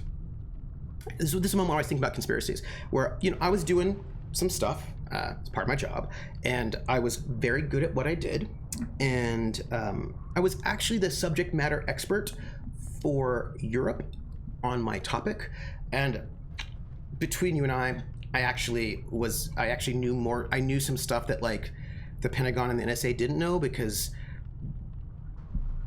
I did it like longhand. I did my analysis on paper, so I was actually looking at things much more deeply than they were because they had computers to run through things. So they used computers to run through things, so they missed a bunch of stuff, and I found the stuff because I was all doing it by hand. And so I knew some stuff that they didn't know. So I knew some stuff is what I'm trying to tell you. And then I was leaving the Army. And I was like, hey, I'm going to leave the Army really soon. Can you give me a replacement so I can teach them the stuff that I know so that the knowledge that I have is not lost? And they're like, yeah, sure. We'll give you a replacement. I was like, great, because I just need a replacement so I can train them on how I got the information that I got and how I did the analysis and like what my analysis was. Like, you just have to give me a person. And they're like, yeah, we'll totally give you a person. So then we got like new people in, and they did not give me any of those new people because my topic was not sexy like other topics. And so they gave all the new people to the sexy topic, which had like 7 people on it. I had 1 person on my topic, my desk. My desk had 1 person. They had 7 people. And when they got new people, they gave them to the other desk. And I was like, so anyway, it became very clear that they were probably not going to give me a replacement anytime before I was going to leave, because I don't know what. So I spent all of this time writing up a document explaining how I was able to analyze the things that I was, basically how I did my job. Like, we all got the same training, but I did different things than other people did. Also, I've got a weird brain. So I wrote a whole document about like how I did the things that I did and how it all worked out and how you're supposed to do the thing. Huge document. And I was like, can I give my document? And like, they're like, well, all right. So I put my document on my desk, the desk that I had, and I was like, okay, it's my last day of work. Actually, that's not actually what happened. Actually, I did a bit of a thing is what I did. I did a bit of a thing. A lot of conspiracies are not some evil master plan, but just lobby work. That's true, Schmelzer. Maybe you just didn't know that you were part of the conspiracy. Maybe. Military intelligence, so you're transmitting secret intelligence in your streams, disguised as gaming. See, I can make it a conspiracy because I too is military intelligence. We are secretly communicating with each other, Coldrake. Did they try to use that lack of a replacement to pressure you to re-up? No, because I had to lie to my superiors just a little bit, actually quite a lot, about certain things. When we started what would become Stratford at LSU, we bought in the best computers and hung our landing wires out the windows temporarily to land between floors. People thought we were true spooks. It was conspiracy theory. Yeah, right.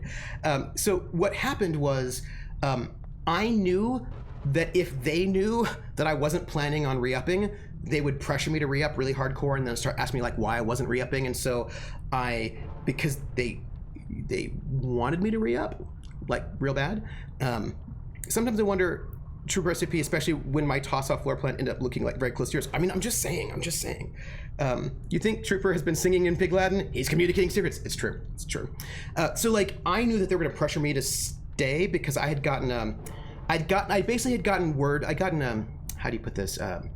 You can call your person, like there's a person that's in charge of like everybody in your command, and military intelligence is actually pretty small. And I got word that basically the NSA had by name requested me. So like the NSA had requested that I go and be stationed at the NSA after my time up in Germany was done. And I was like, I was dating a German, I wanted to stay in Germany, and also lots of things. But so apparently I was like, ooh, if I re-up, the NSA is gonna pull me over there, and also I didn't want to stay in the army. So I was like, okay, but I cannot tell them that I'm going to get out of the army while my re-enlistment window is open, because then they will make my life miserable. So I didn't tell them, and they just assumed I was going to re-up, and then my window closed, and they were like, wait a minute, Trooper, you didn't re-up. And I was like, I didn't. I, am gonna go to college so I can be an officer, which was a lie, because I would never be an officer. But then we had 3 months for me to get a replacement, and didn't happen. On my last day of work, which everybody thought was my second to last day of work, I didn't want them to know what my actual last day of work was because of the kinds of things we do to people on their last day of work, which usually involve duct tape. And so, put my the thing that I made this whole big document, put it on the desk, and then I left. And then the next day was not my last, didn't come back. The secret is, the Trooper loves this, but it's not a secret. So yeah, I ghosted Uncle Tim a little bit. That's what I did. So here's what happened. Yeah, because like on your last day of work in my workstation, they would there's like a last day of work kind of prank thing that they do to people, and I was like, not getting me. You're not getting me. I left to go back to college. I was on the TIM assignment to Northern Turkey. Kept telling them I would stay, but just yeah. You would get duct tape to your chair, your office chair. They would like duct tape you to your office chair, and then what they would usually do on your last day of work, and it would usually get you right before the bus was going to leave. So like before you would have to leave the office, we'll call it the office.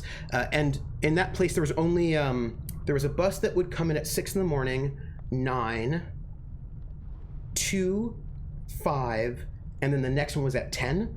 So if you missed that 5 o'clock bus, you wouldn't be able to leave until 10 p.m. So that's a 5-hour waiting period.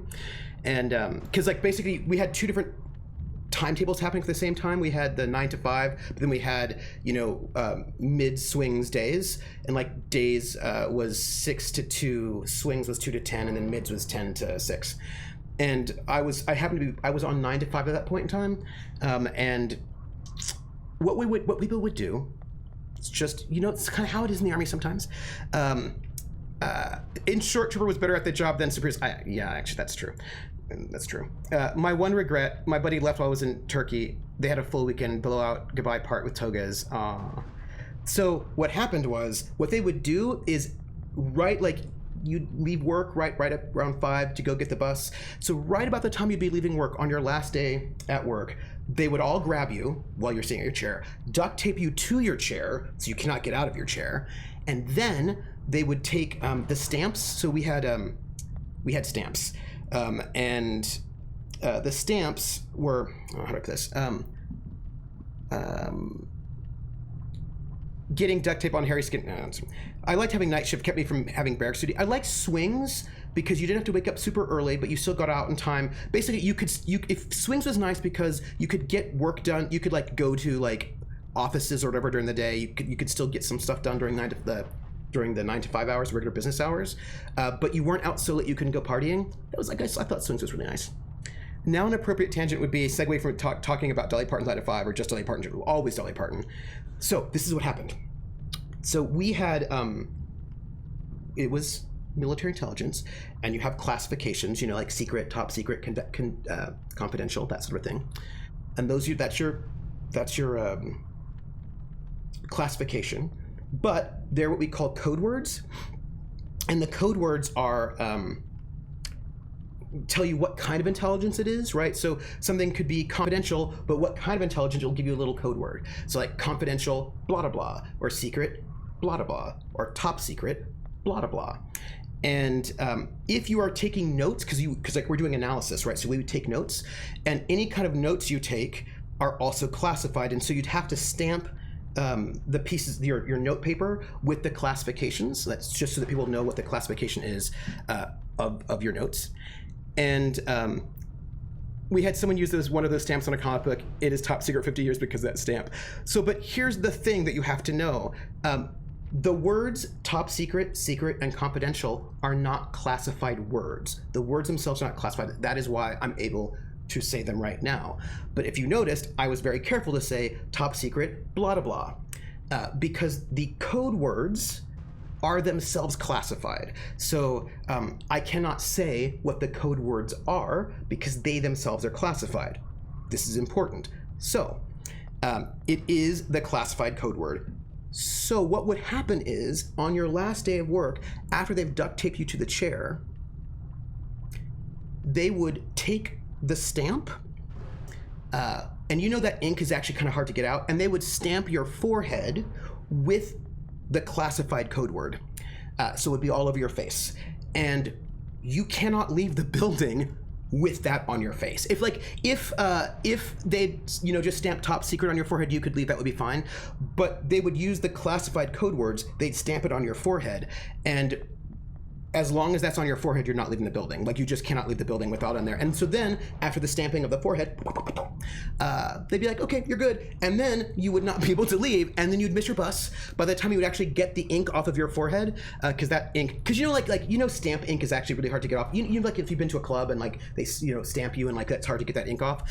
By the time you get that ink off of your forehead so you can leave the building, you've missed your bus and you have to wait 5 hours. So I just told them I was leaving on a Tuesday, but I was leaving on a Tuesday, but I was actually leaving on a Monday because I was like, you're not getting me. And they didn't get me because I was like, I'm like 2 steps ahead of you. 2 steps ahead of you. You're not getting me. Not getting stamped in the forehead. And I was not. I just wasn't. Yeah, it takes a lot of rubbing alcohol and face cream to get out. It does. It does. Yeah, I wouldn't walk out with blah, blah, blah on my head anyways. No, correct. You wouldn't want to walk out with blah, blah, blah on your head anyway. Is it still hazing on your last day? It's a good question. I will point out that at least I actually found that hazing to be fine. Like we had a lot of hazing, but the hazing wasn't violent and it did not hurt us. It just was, there was just a lot of, look, we were all very stressed out. And so we played a lot of pranks on people is what it was. It was not pranks like what happened in the City of Light and Shadow last week, but it's just a lot of pranks is what it was. And some of them were hilarious. But if you're really smart, you can get around it. I don't think it's bullying if they do the same thing to everyone on the last day. Yeah, I would cut the skin off. No. And so many of the pranks are just stupid. Do you know what I mean? Like, they're just stupid. But they are just, that's just kind of, that's like. But if you fall for them, then you feel stupid. Because that's kind of how some of them are. Audrey, oh, by the way, we have a giveaway, right? Our giveaway is Raiden 5, the director's cut. So just say something in chat in the next 5 minutes, and then you'll be entered in for our giveaway, and then we will give it away now. You showed that they missed the best because you outsmarted them. Yeah, I did outsmart them. I outsmarted them so many times. I've got to tell you, I did. I really did. Like, there were so many times when, people did stuff, and I was like, yeah, you're not going to get me, and they did not get me. I was almost never got. I think I got caught with this game once or twice, but generally speaking, they were not able to get me most of the time. And I'm going to just note that one. I'm just going to note it. Noting it. You just have to get to it quick enough so you can smear the ink. Yeah, that's why they duct tape you to the chair so that you can't smear it before it dries, and then once it dries, they'll let you out of the chair. But then you're stuck. Pranks. Finding out how carbon paper, when set on fire, goes up like magician's flash paper. So many firehouses. It's just yeah. But also, sometimes we didn't even prank each other. Sometimes we just did weird stuff because people were a little stressed out. I could prank putting duct tape on your shirt, people, but yeah. I'm probably not going to stream because we've got Critical Role, so I'll probably stream 20, 30. Yeah, or maybe 15-ish, right? Yes. So my brother's shop manager will send new folks parts to the store. Yeah, we did the fallopian tubes in the army. We got some kid to go get a box of fallopian tubes. He didn't know what fallopian tubes were. He went to try to get a box of fallopian tubes. He was gone for an hour and a half, 2 hours. It was hilarious. That was hilarious. And he came back, and turns out he found out what fallopian tubes were. We had another prank where we told the new guy that there was a bearing down in the exhaust and from a front loader. They reach it, and their arms covered in soot. I was right. Yeah.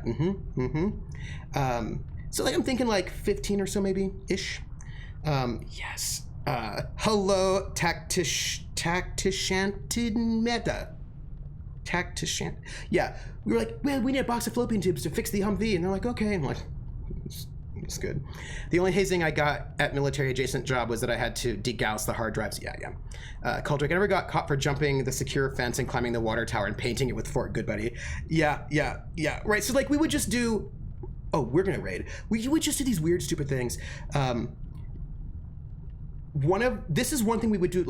One was my favorite. It's one we do all the time. But this, like this, I think some of these things are just the things you do when you're, I don't know, in a very stressful situation. You promised. Yeah, well, I lied. But why? I believe there is CR tonight, and I'll be hosting Critical Role on my channel if you want to hang out on this channel and chat about it. The King of Hearts wasn't bad. He didn't have to die. You just don't get it. And maybe you never will. I did what I had to stay alive, to make it here, so I could do what I was meant to do. I told you, I can't just promise away my responsibility. Being the hero is more than that. Being the hero is stupid. It's stupid and I hate it. It's stupid and I hate it, and you didn't have to do it. You could have chosen different. We could have healed the Overseer and fixed everything and stopped the world from ending, but you ruined it. You ruined everything. Sorry. Oh, well, that looks bad. That looks bad, right? Oh, no, Lala. Whatever. I want to talk to you right now. Don't raid, you get distracted. No, I will raid, but then I will eat. But I'm gonna like be really on top of it. I'm gonna be on top of it. Yeah. So, reminds me of, when I was in the food court, and by the way, I'm gonna find out who the winner is.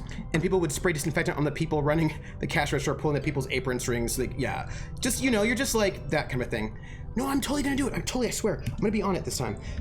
So, winner, chicken dinner. Who is it?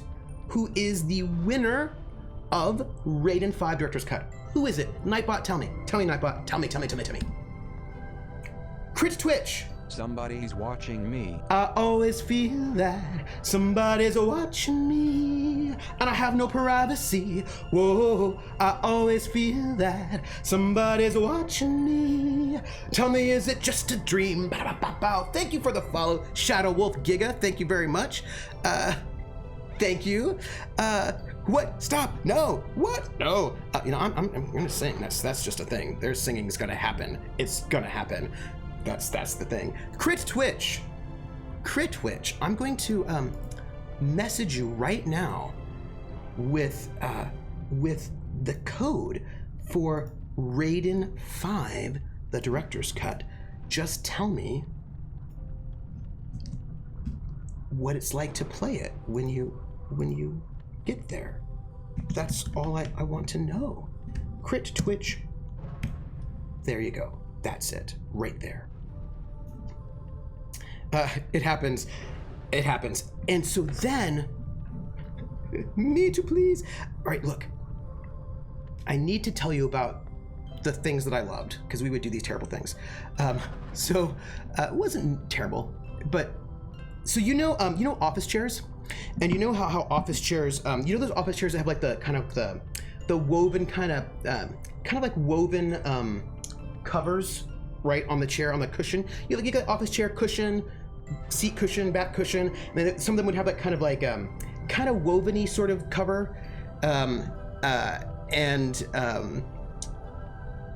What's interesting about that woven-y cover is that it dries faster than the cushion dries. So for example, if you got out of your desk and were wandering around somewhere and somebody put water on the cushion of your seat, soaking the cushion, the top would look super dry. And if you don't pay attention when you sit down, then you'd sit down on a super wet cushion, and then we would all laugh. We did that quite a lot. That was one that was just, and then also we were like, we got in this whole space where we were like putting signs on, but we weren't really, signs were boring. So like signs were no longer fun. So we would like put shark fins on people's backs or like spurs on their boots. So like when somebody's standing talking, we'd computer paper back in the day had the dot matrix paper had like the sides that you'd pull off. So we'd make spurs out of the little side bits of paper. We'd like put tape on it and then like stick it to the bottom of somebody's boots, and they wouldn't notice and they'd be walking around with spurs. We thought that was hilarious. We would do like it's a wet whoopee cushion. We would just do that. And but my favorite, and I have to tell you this because this is important.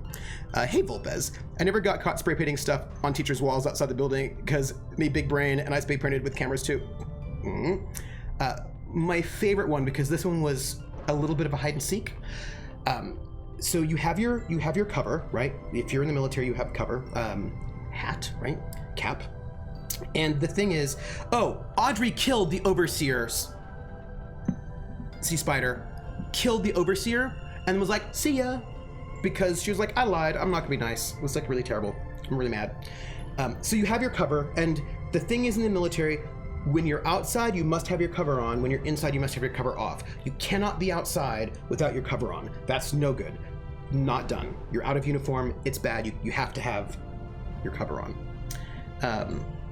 At Fest, we had clothespins we could to people. Yeah, that's another good one, right? And people had a lot of pride about like having their cover like really starched and looking really sharp. And if you starch your cover and make it really sharp, you often don't want to fold it back up to put it in your cargo pocket. So they would like place it on their desk somewhere, and then they would just like leave their cover unattended. And what are we supposed to do if you leave your cover unattended? You know, it's not, I mean, you shouldn't leave your cover unattended. I never did. I always had my cover in my cargo pocket, but because I know people did. And so like we would, you know those vending machines where the kind of vending machines that would have like, you know, the vending machines that have like sandwiches on them, where like you press the button and it turns around, you pay the money and you open up the little slot and pull out the sandwich. So, you know, you take somebody's cover, put it in the vending machine, and then turn the, so then like it comes time to go to leave, so you're usually not paying attention, they need to find their cover before they can leave, or they might miss their bus. And like, they might need to go and look for it in the vending machine. That might be where it is. Or maybe, this one was the best. I didn't do this one, but I thought this was really good. Somebody got somebody's cover in the beginning of the morning, like right in the morning when work started, because they were really not paying attention, filled their cover with water, and then put it in the freezer of our refrigerator where we kept stuff, so that at the end of the day, their cover was completely frozen solid. And then they had to leave work with their cover completely frozen solid, and that was pretty hilarious. That's the kind, and like, it's just one of those things that you knew you had to like be on your toes, because there were always pranks happening at work all the time. And that's what we did. And then we would also, people would also, because they had the ceilings that were those particle board kind of ceilings, you know what I mean? People would like throw their pencils up there, and so like the ceiling was just like covered full of pencils. Or also gummy bears. People would like lick gummy bears, throw them up on the ceiling, and so like the ceilings were just like this. Look, you're doing, look, this is what I'm trying to tell you. Read my message and you don't have to try and read the Greek message. I hate Audrey, boys and girls. Meet Grease Shadow. Hey, Lil B. No. How you doing? Leave me alone. I don't want to talk to you. Ever again. What? You're a liar. You told me and Audrey different things. This is just a game to you. You don't really care about us at all. You don't care if the world ends. You don't care about anything. I thought I could be a hero. I thought I could change something, but it was all a lie. To make me feel good. I should never have listened to you. Lil B, that hurts. But it's not true. I really didn't lie to you. I swear. Actually, I came to tell you, I'm totally on your team now. Huh? Yeah. I mean, you're still definitely not the hero, but that doesn't matter. You're good. And there's still a chance to stop the end of the world. There's still one more overseer. The one we, skipped. The Dream King? Yeah. I told Audrey as much, that maybe she should stop. Give you time to collect the Earth Song. But she really didn't like that. One bit. Really? I think she's really scared, Lil B. And when I said she should wait for you, she acted like I was taking something from her, you know? I think she really wants to be the hero, basically no matter what, you know what I mean? Like, she's kind of dangerous, you know? I mean, I love you both, but she's like, gotta be stopped, you know? Then there's no time to waste. Yeah. We need to hurry. Back to Langtree. Right. But, you know, first, you gotta collect the King of Hearts song. Oh, right. Okay. I hate this bloody warrior. That's what is wrong with you. Google translation of this Greek. That's good. Okay. All right. We got a thing happening. Okay. Oh, hey, everybody. Okay. Hold on.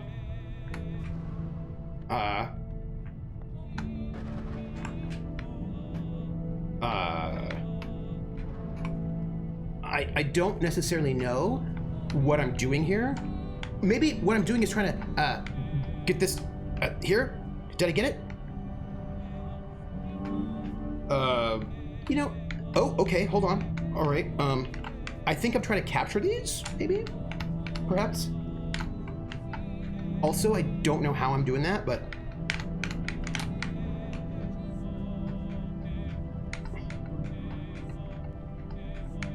There, okay. Wait.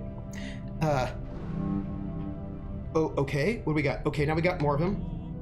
All right. I think I got this, right? Okay. Right. So, also, I don't know what the point of that is right now, but... So, like, you know, what do you... Oh, hey, there are 4 of them now. All right. So, I feel like this is good.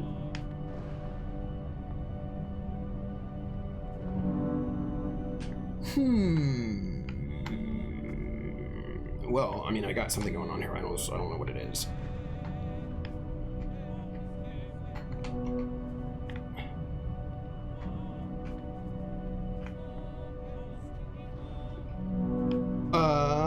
Okay, all right. Well, okay.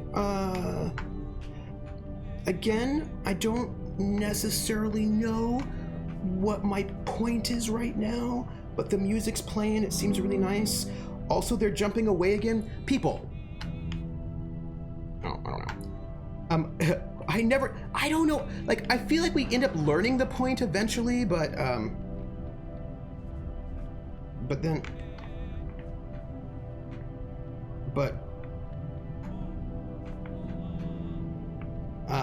so,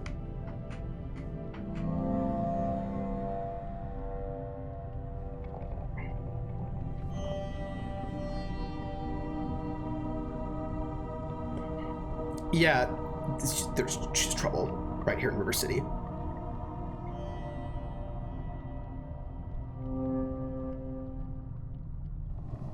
Oh, all right. Curtain ends, everybody. Just Act 7. Act 7. I feel really good about this. The Song in the Storm. I captured each one with the note they were pointing at. Oh. The capital T that rhymes with P that stands for pool. I thought it stood for progress. Look, I feel X, like, that's like 1 too many X. Kren, I think that's true. I think it might be 2 too many X. It's fine. Okay, well, this looks... do we, How are we feeling right now? I'm feeling like there's badness here. Oh, is it really Baron Tour? If you were going to be in that musical, who would you play? Everyone loves a 27X play. It's true, they do. Does this feel... okay, this looks bad, right? I mean, this does look bad to you. Because that house looks destroyed. Miriam! Lala. Are you feeling better? Good enough. Is your grandma okay? She's fine. I got to say my goodbyes to her. Figured I'd see you here. Just one more overseer, right? Right! It was so scary without you, Miriam. I met the hero again, and I thought we would be friends, actually, but she didn't want that. Yeah, no crap. But she also told me some things. Probably ourselves, oh, that would be cool. She's not evil, Miriam. She's just misunderstood.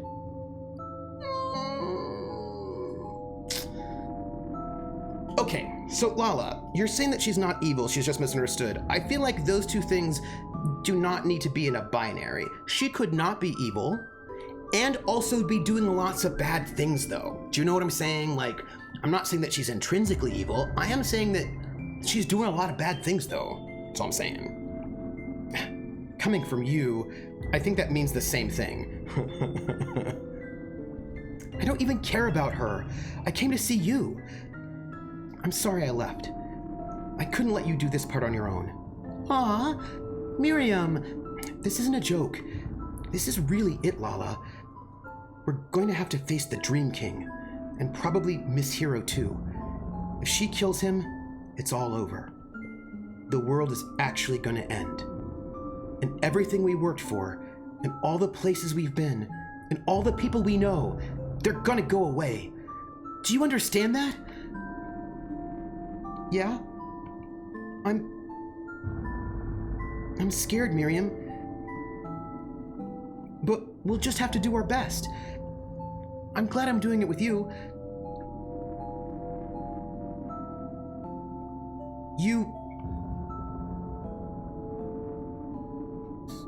Okay. Let's go. Woo! Do you remember this place? I picked you up on my broom here and flew you to Delphi. Oh yeah! That's how our adventure started. It feels like forever ago. What was it like seeing Safi again? It was nice. I really missed her. Maybe it's stupid, but I was so worried. She wasn't going to be there. Everything's a mess in Delphi, too. Monsters everywhere, and you know, she's so old. When I saw her, it got very emotional. I'm just not good at that stuff. Why am I even telling you this? Don't be embarrassed. I'm glad she was okay, too.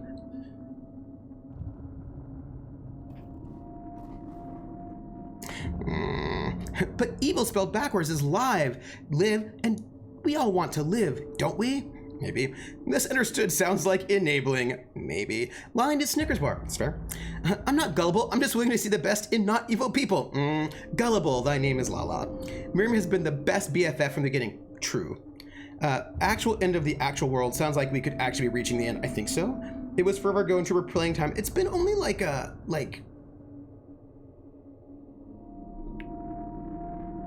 6 months? I think this is a 10-hour game. I have to check, but I think this might be a 10-hour game, maybe? I'm not, it's just, you know, I feel like such a failure showing up back home like that without saving the world, but she didn't make me feel bad at all. She was just happy to see me. She's the best.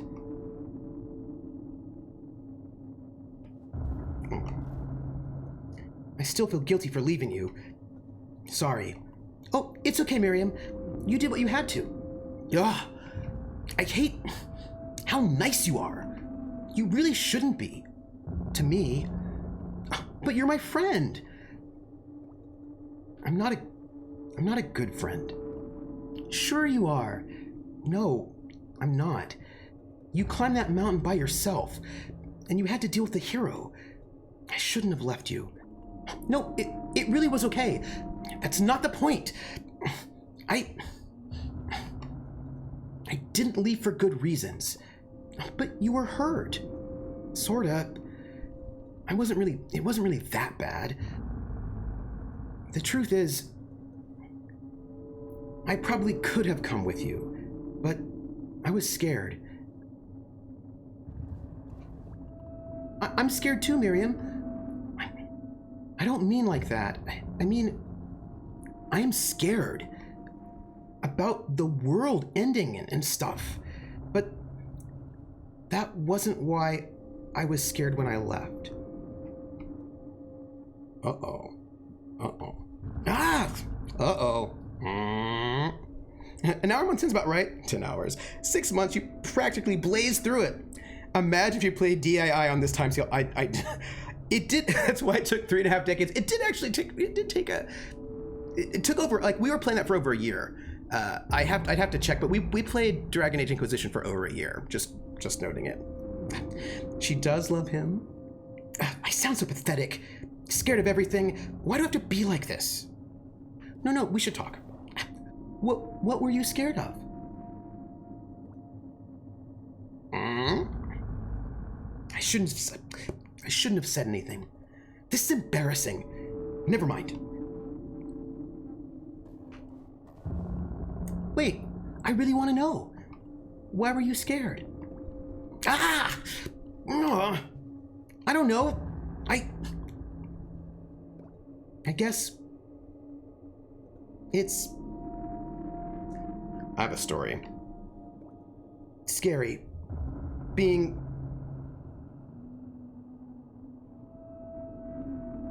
close to someone? Okay? Oh, That's why you were scared? I knew you wouldn't understand. No, but I want to. I don't have a lot of friends, okay? I don't talk to people, and I definitely don't tell people things about myself. I'm so bad at this. Oh, you tell me things all the time. That's what I'm saying. That's what's scary. This is scary. Sharing feelings. Are you scared now? Yes. That's what I don't get about you. You act like everything's no big deal, even when it is. I just admitted to you that I basically ditched you to go die alone in the mountains or something for no good reason, and you don't even care. I shouldn't have come back. I should have never shown my face again. Miriam, you shouldn't feel that way. I'm sorry for pretending like it's no big deal. I know how scary it is to share your feelings. To be honest, I'm not good at it either. That's crap. All you do is share your feelings. You sing at everything. I share good feelings because it helps people. But I have bad feelings too. I just don't like to share those because, well, they're not important. Huh? You think my stupid feelings are important? Well, yes. Everyone's important. And I want to help them. I guess that's why I only share good things. Sharing bad things doesn't help. It would help me. How do you think I feel? Always complaining, always having problems, while you pretend you're perfect? That's what's scary. It makes me feel worse about myself. Like I'm crazy. Oh, well, I'm sorry. You aren't crazy. I'm the crazy one. No, you're not. You're just weird. Hey, I know this conversation. Option wheel, heart. I'm with Mim, feelings are scary. Singing everything like a hussy. So, you really aren't mad at me for leaving? No, I think you did your best, and that's okay. Really? It doesn't hurt your feelings at all? Well, I guess it hurt my feelings a little bit, but more than that, I'm really glad you came back. I missed you a lot, Miriam. Yeah, I missed you too. More than I thought I would. I guess that's why, even though it was really scary, I felt like I had to come back. You're a really special person, Lala. I spent my whole life alone and sad, but you made me feel a little better. Just in time for the end of the world, I guess. But I'm glad for it anyway. I'm glad I had a friend like you before the end. Okay, I just had to say that. I'm done now. No more icky-feely feelings. Back to cool Miriam now. I like icky-feely feelings, Miriam. But, okay, just so you know, I feel the same about you. Thanks for being my friend, Miriam.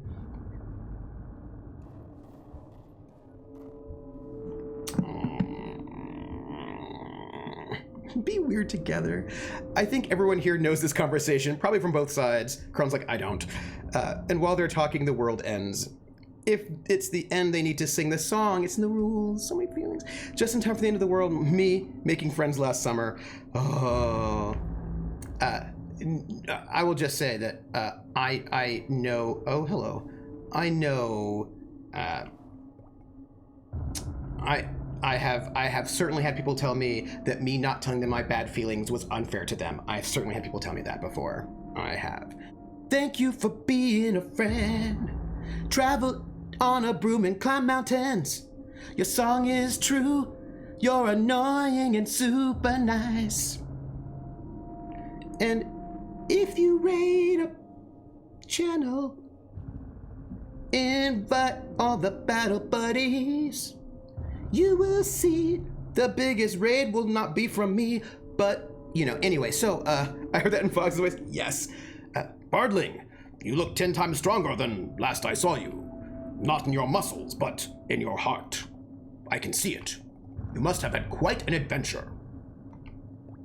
My boy has gone strong too. He's surely tougher than his old man. It's been difficult, raising the boy with a ghost mother. I hope I did a good job. Even if he never will grow up. For some reason, it still means so much to raise someone. I can't thank you enough for bringing Mary back to us, Bardling. It made this final time mean so much more. I would be lost without her. Well, I still feel lost all the time, but it's much better than being lost alone.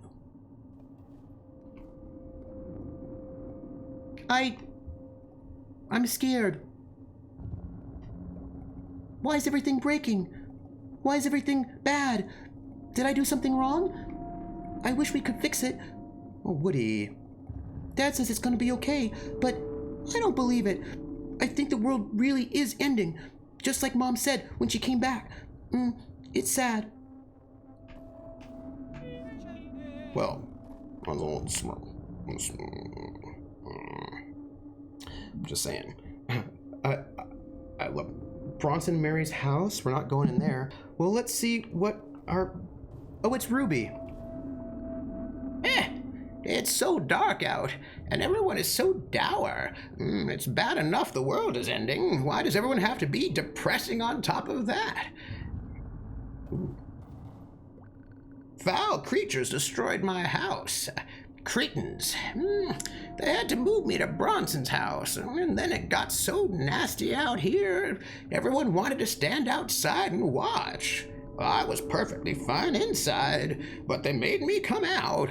Said we should be together for the end. I feel like this is the end of this game. I hate moving. Just let me die in peace. Everyone's so worked up about the end of times. All my friends are dead already. Who gives a hoot? Bah.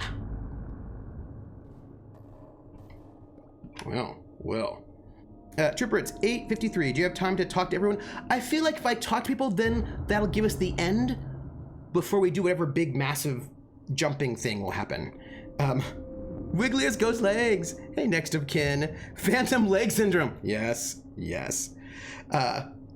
Kiddo? Ain't you a sight for sore eyes? Things sure went to heck out here. Maybe you noticed. Did everything I could for my folks here, but there's only so much you can do. Reckon this is the end of the world Pa mentioned. Did you come to watch too? Sure had a lot of time to think on it, and I don't think I got any regrets, kiddo. No, but we're gonna just be done, right? Yeah, and I'm gonna do the... If this really is the end, I'm glad I got to be here for it with my folks. And my pa, too. There's nothing in this world I want more, and I already got it. That's really all there is to it. I'm distractible, Krellin, this is true. Langtry's my home through and through. I'm staying with it to the very end. I know you didn't grow up here or nothing, but I always knew Langtry was your home too. It's really something to see you back here now. You're part of our family, kiddo. Well, that was... Zounds! I don't know what his voice was. Zounds! What a time to see you again. After you left, everything spiraled out of control. Vicious monsters attacked our poor village. Oh, they tore up our trees and houses. Ooh, it was even worse than the ghosts.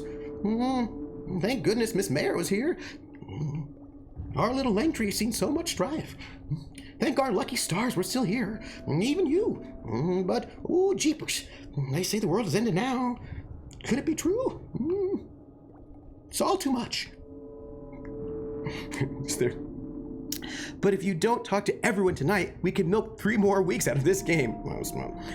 This is like that scene at the end of Mass Effect 3 when you're reading all the final messages from your friends, right? Gadzooks! If it's really all ending, I never told Miss Mayer how I really feel. I still don't know if I have the courage. Oh, how could she care about a little old thing like me? Ooh, maybe I will tell her. Ooh, tell her. Go, just tell her. Oh, I can't do it. Come on. You can do it. Well, no, apparently you can't do it. Apparently not. I like the falling stars background. Yeah, me too. I think that's really good. I used to say kiddo until one streamer female said she worked hard to be seen as an adult and kiddo was demeaning. Don't say it to women. Say it to dudes, but don't say it to women. That would be my advice. That would be my advice. Cuz patriarchy. Francine. Bartlett. Oh goodness. I didn't think I'd ever see you again. Marley and I missed you so much. It's certainly been a time here. As the spirits warned us, I suppose. Oh, I can't believe it's the end of the world. It's been so hard for us with all this. Especially Ruby. I'm so worried for her. The mayor told me not to worry. And to be with Marley instead. She's been tending to Ruby in my place. She's so gracious, Bartlett. The mayor, I mean. I admire her strength so much. She really cares about us. I wish I could be a person like her. I wish I still had time to be that person. Oh, Francine. All these people mean so much to me. I don't like kiddo either. I've been old grizzled veteran. I've been on the internet since 92. Generally speaking, I would not call anyone kiddo who is a full-on adult, is what I would say. All these people mean so much to me.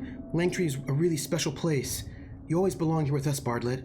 I'm so glad I got to see you again. People are in a space, everyone. Marley. Oh, little bird. Goodness, it's been some time. You must have had the most wonderful adventure. I want to hear all about it. Oh, the end is coming soon, isn't it? I'm having the most dreadful thought that there isn't even enough time for you to tell me all your stories. I've missed talking with you, little bird. We used to talk forever and ever, didn't we?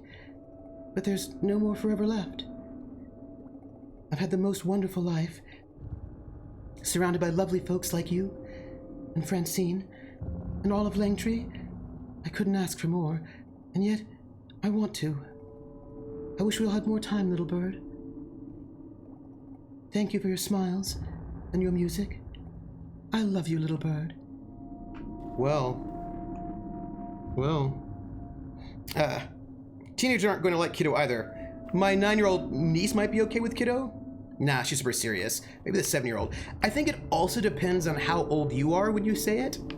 Like, if you're like super old, if you're like 80, people who are like 80 tend to get away with a lot more stuff. People tend to, you know,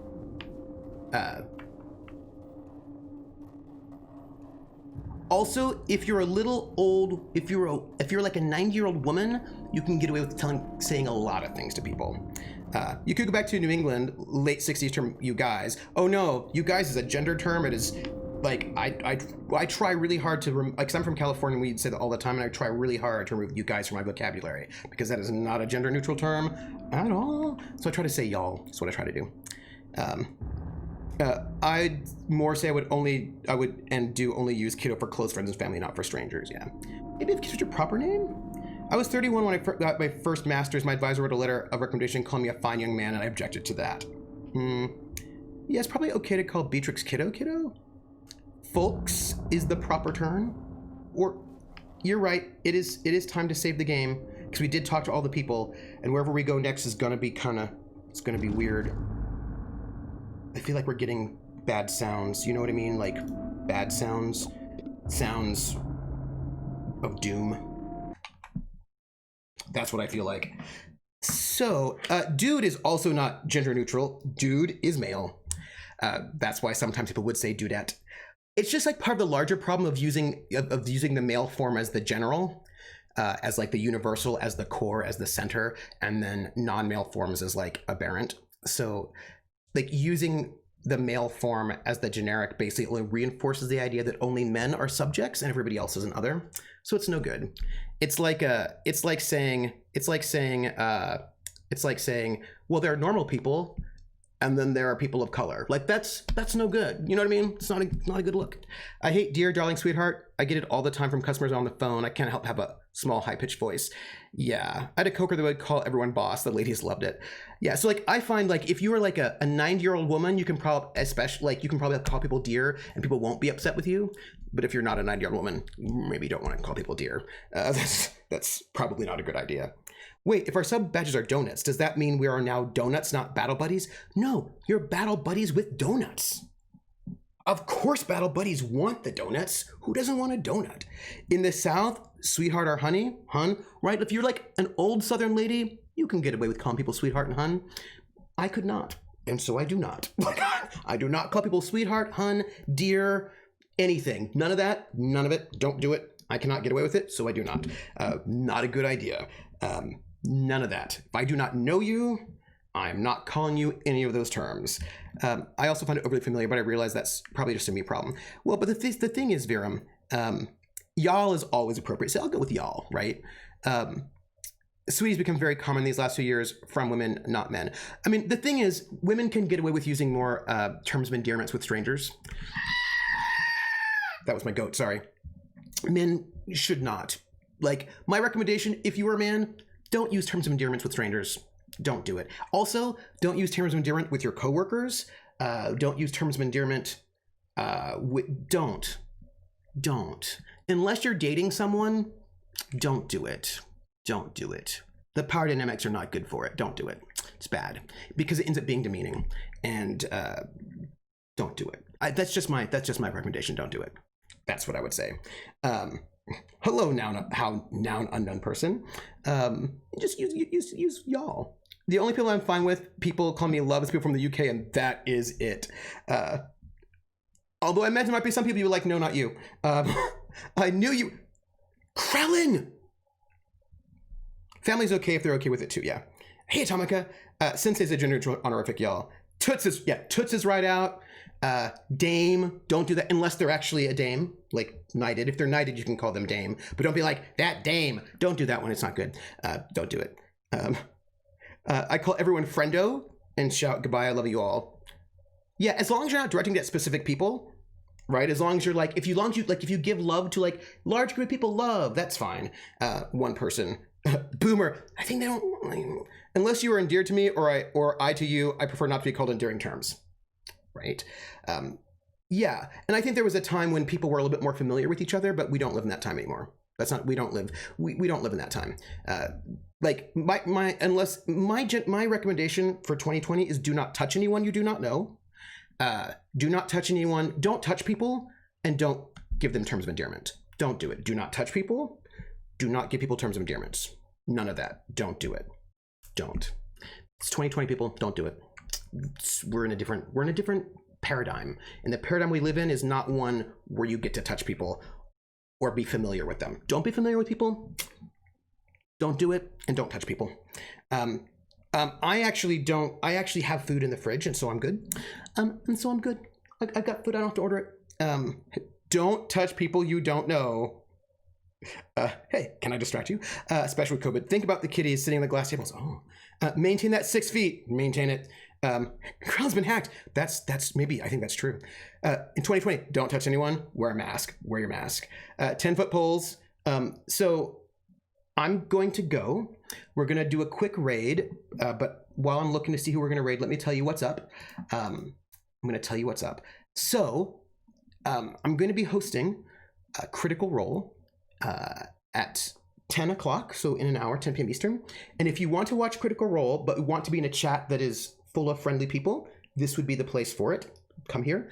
The next thing I should tell you is that where can you find me next? You can find me next on tomorrow is Friday. So you can find me tomorrow at 1 p.m. as far as I know, over at Laugh Love Lindy's channel, where we will be doing Aether's Walkway. And I'm pretty sure that's on. I'm pretty sure that's on. Yes. So Aether's Walkway, 1 p.m. tomorrow at Laugh Love Lindy's channel, which is, oh, I needed to make a command for the streamers. Jer or Rissa, will you put in the bunker that I need to put on a command for the channels where I'm streaming that's not my channel so that we can, beep it? Just remind me. So that's at 1 p.m. At 7 p.m. tomorrow, which is Friday, will be episode 7 of City of Light and Shadow, where we are going to find out how our cliffhangers go, because those cliffhangers are super intense.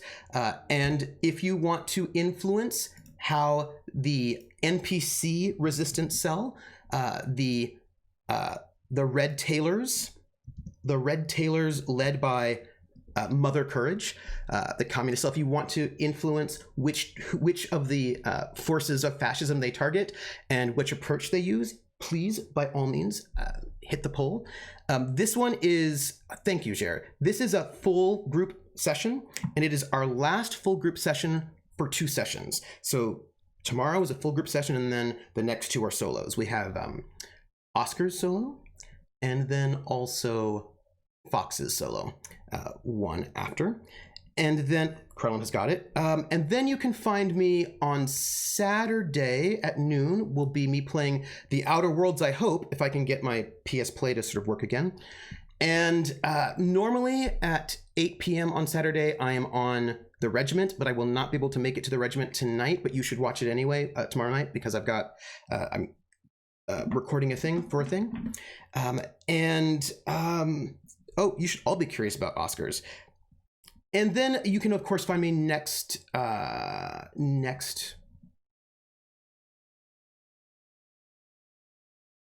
Thursday here. That's it. Yes. So Colas is 7 p.m. Eastern. Aether's Walkway is 1 p.m. Eastern on Friday. The Regiment is at 8 p.m. on Saturday. Also, my character might explode and die. So you should just see it. Like, you should go find out if I get explode and die, and then let me know. Just let me know if I explode and die. Actually, Prax said she would not kill me while I'm not there because it's not cricket. Although Prax did not actually say that it's not cricket, but it would have been hilarious if she did. That's all. Will I be cooking on Monday with Rockette? I don't know. I'll have to ask her. I just have to check in with her. It's possible, but I don't know. I'm not assuming cooking. We'll just find out. And then what I'll tell you is that you can find me on my socials. You can find me, yes, rushing to danger. I was rushing to danger. So you can find me here. And if you want to subscribe or follow, please do. If you don't want to, that's also fine. No pressure, you know. You can also find me at Trooper SJP on YouTube, where I have the archive of all of these things that I'm doing. And if other people post their shows on their Discord, I usually link to the playlist there as well. Also then, and I actually have to check to see if I don't think I've put up the Regiment on my webpage yet, but I will. If that's up already, I'll add that. And then also you can find me on Twitter at Academic Foxhole, if you like. And there is a Patreon to support the RPG shows on my channel, and that is also at Academic Foxhole. And I think that is all of us. So now the question is, who are we going to raid? I think we should raid. We could raid Dad's Garage and give some love over to, hey, can you tell I switch back to sitting sideways to the keyboard? Maybe. So what do you think? Do we go and raid Dad's Garage? Oh, good. If it's up on YouTube, then I'm going to link it to my channel so that people, because I want to, I like having everything all the places all the time. One-stop shop. It's a thing that I like. So let me see. I'm going to just check to see who is currently live. I know that Dad's Garage is live, which is exciting. Oh, you know who's live? Hutopia. Let's go and raid Hutopia, everyone. I think that'll be really cool. They are a channel that is sort of dedicated to doing POC stuff, and I think that's really cool. So they're doing some tabletop RPGs. Let's go and give them a raid. You know our raid command. we'll give them some love. It looks like they're currently live. And this is our raid excitement. And let's see, are they live? They are live, so we're good. That's it. We're gonna go raid them, and then I'm gonna go and eat something delicious.